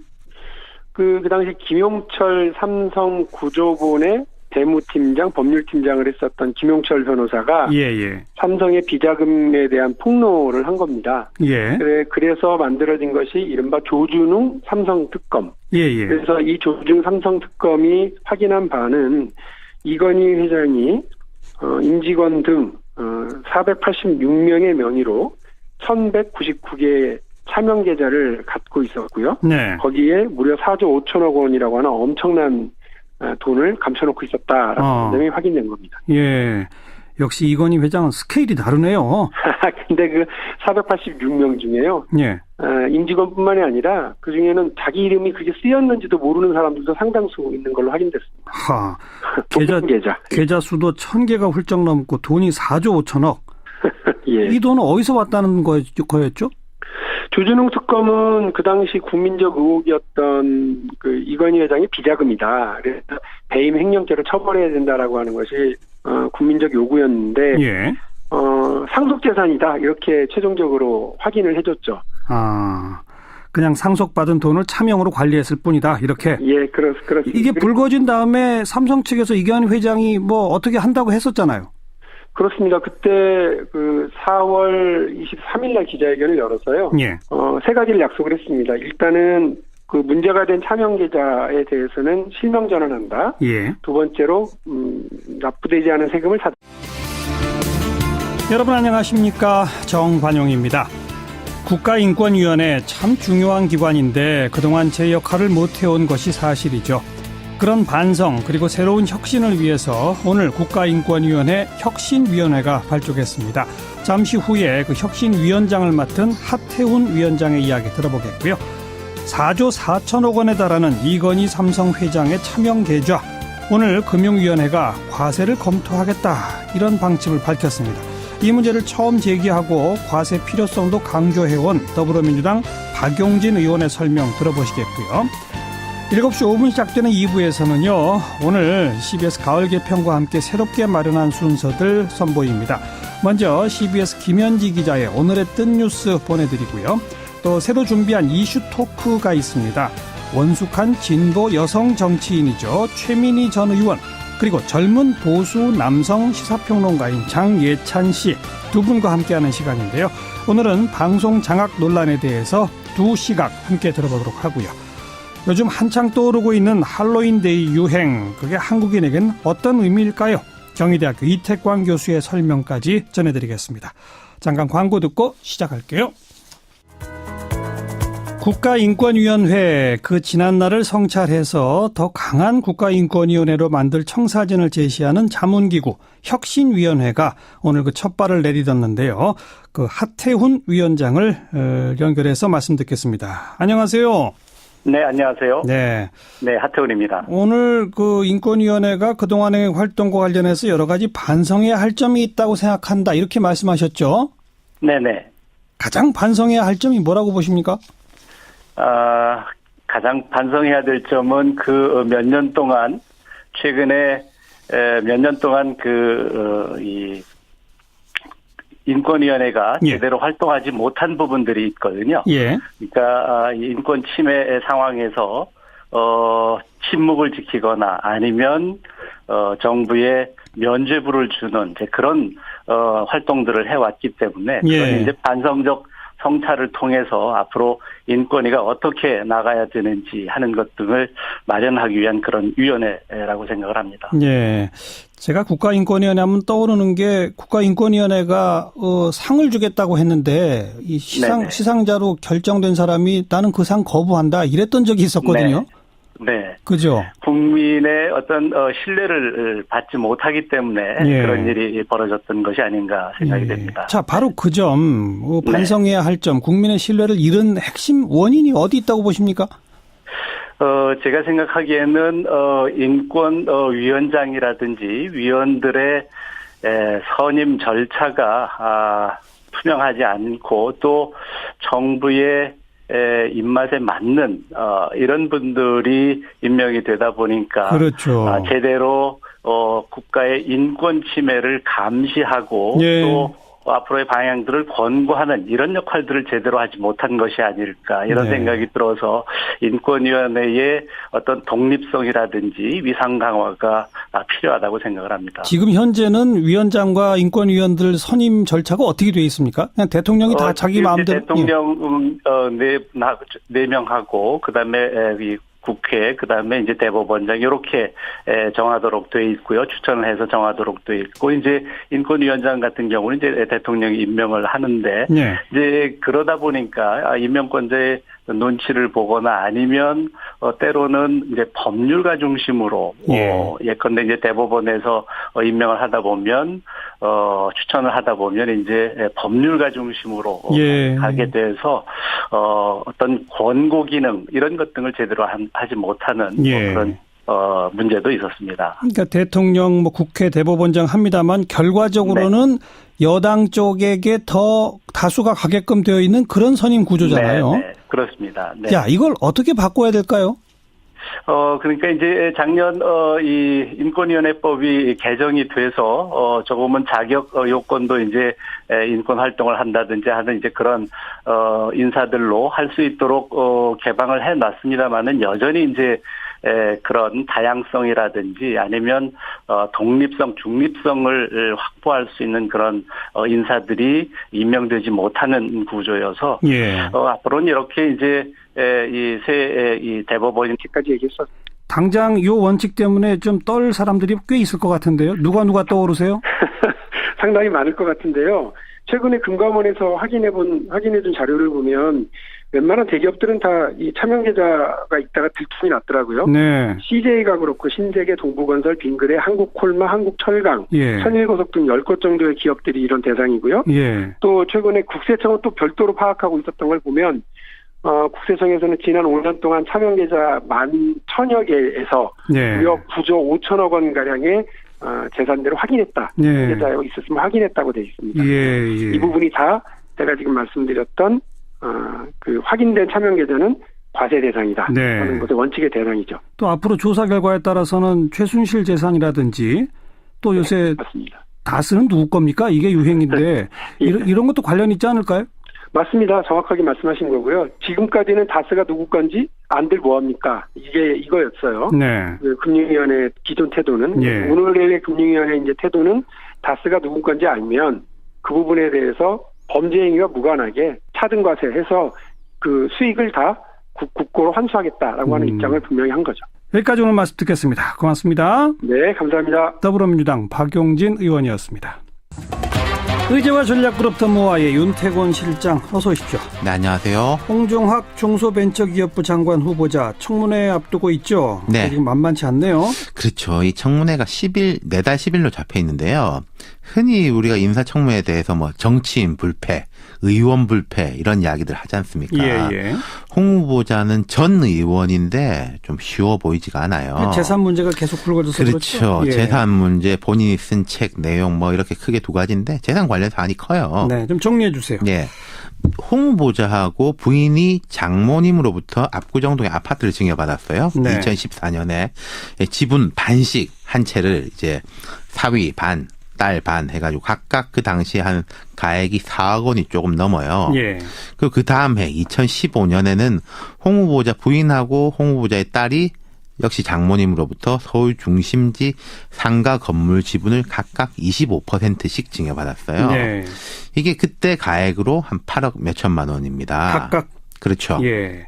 이게 첫 번째 이야기가 나온 게 쪼개기 증여 논란. 두 번째가 증여를 받으면 이제 증여세를 내야 되지 않습니까? 예. 홍 후보자가 처음부터 세금은 다 냈다 이렇게 이야기를 그랬죠. 했어요. 네. 홍 후보자 딸이 건물 지분 8억 얼마를 받았을 때 초등학교 6학년이었대요. 지금은 중학생. 학생이니까 돈이 없을 거 아니겠습니까? 그렇죠. 엄마, 홍 후보자 부인하고 억대 대차 계약서를 작성을 했어요. 돈을 빌려줬다? 그렇죠. 엄마가 딸한테 돈을 빌려줘가지고 세금을 내는 거죠. 네. 그리고 딸이 그 건물에 월세를 받는 거 아니겠습니까? 아하. 받아가지고 엄마한테 갚고 있다는 것 같아요. 네. 이게 홍 후보자 본인이 설명하는 내용입니다. 그러니까 법적 문제는 없다는 거죠? 그렇죠. 근데 이제 딸이 그럼 임대사업자로 등록을 해가지고 그 월세 수입에 대해서도 신고를 하고 있는지 여기에 대해서는 아직 이제 정확한 확인이 안 되고 있는 것 같아요. 그건 세금 부과 대상이 되니까. 그렇죠. 예. 그것도 이제 곧 확인이 될 것 같습니다. 그런데 홍종학 후보자가 이 평소에 이런 그 부의 세습 이런 걸 비판해온 사람이니까 더 문제가 되는 거죠. 그렇죠. 진보적 경제학자로 그 홍 후보자가 설파했던 그 주제가 과도한 부의 세습과 대물림은 문제가 된다. 예. 이게 불법적 부의 세습과 대물림은 당연하게 문제가 되는 거고. 네네. 근데 과도한 것 자체가 문제가 된다. 뭐 이런 거였거든요. 예. 그래가지고 이제 뭐 탈세와 절세 애매한 경계에 있는 편법적 상속이나 증여 뭐 주로 재벌 대기업에 대한 겁니다만은 예. 거기에 대해서 목소리를 높였던 인물이거든요. 그러니까 뭐 내로남불 소리가 또 나오는 그렇죠. 거죠. 네, 이게 액수의 차이가 있을지언정 뭐 재벌들이 하는 거랑 뭐가 다르냐는 거죠. 또 있죠 재산 관련 말고. 뭐 20여 년 전에 쓴 책에서 뭐 한국에선 3수 4수를 해도 서울대 가야 된다. 명문대 안 나오면 안 된다. 이런 내용들도 있는데 아하. 이건 워낙에 오래된 일이고 이 재산 문제가 커가지고 이건 좀 뒷전입니다. 네. 그런데 청문회까지 한 열흘 남았잖아요. 예. 이런 식이면은 검증 경쟁이 치열해질 거예요. 또 지금 뭐가 나올지 모르죠. 그렇죠. 모든 야당 의원들 아마 여기 다 달라붙어 있을 겁니다. 예. 언론도 그렇고요. 고민하다가 청와대가 정치인 출신을 임명하니까 그냥 무난히 청문회 가려나 보다 했는데 예상과 다르네요. 그러니까요. 애초에 기업인이나 교수, 박성진 교수도 있었고 뭐 28명, 30명 청와대에서 그랬지 않습니까? 네. 너무나 이게 어려워가지고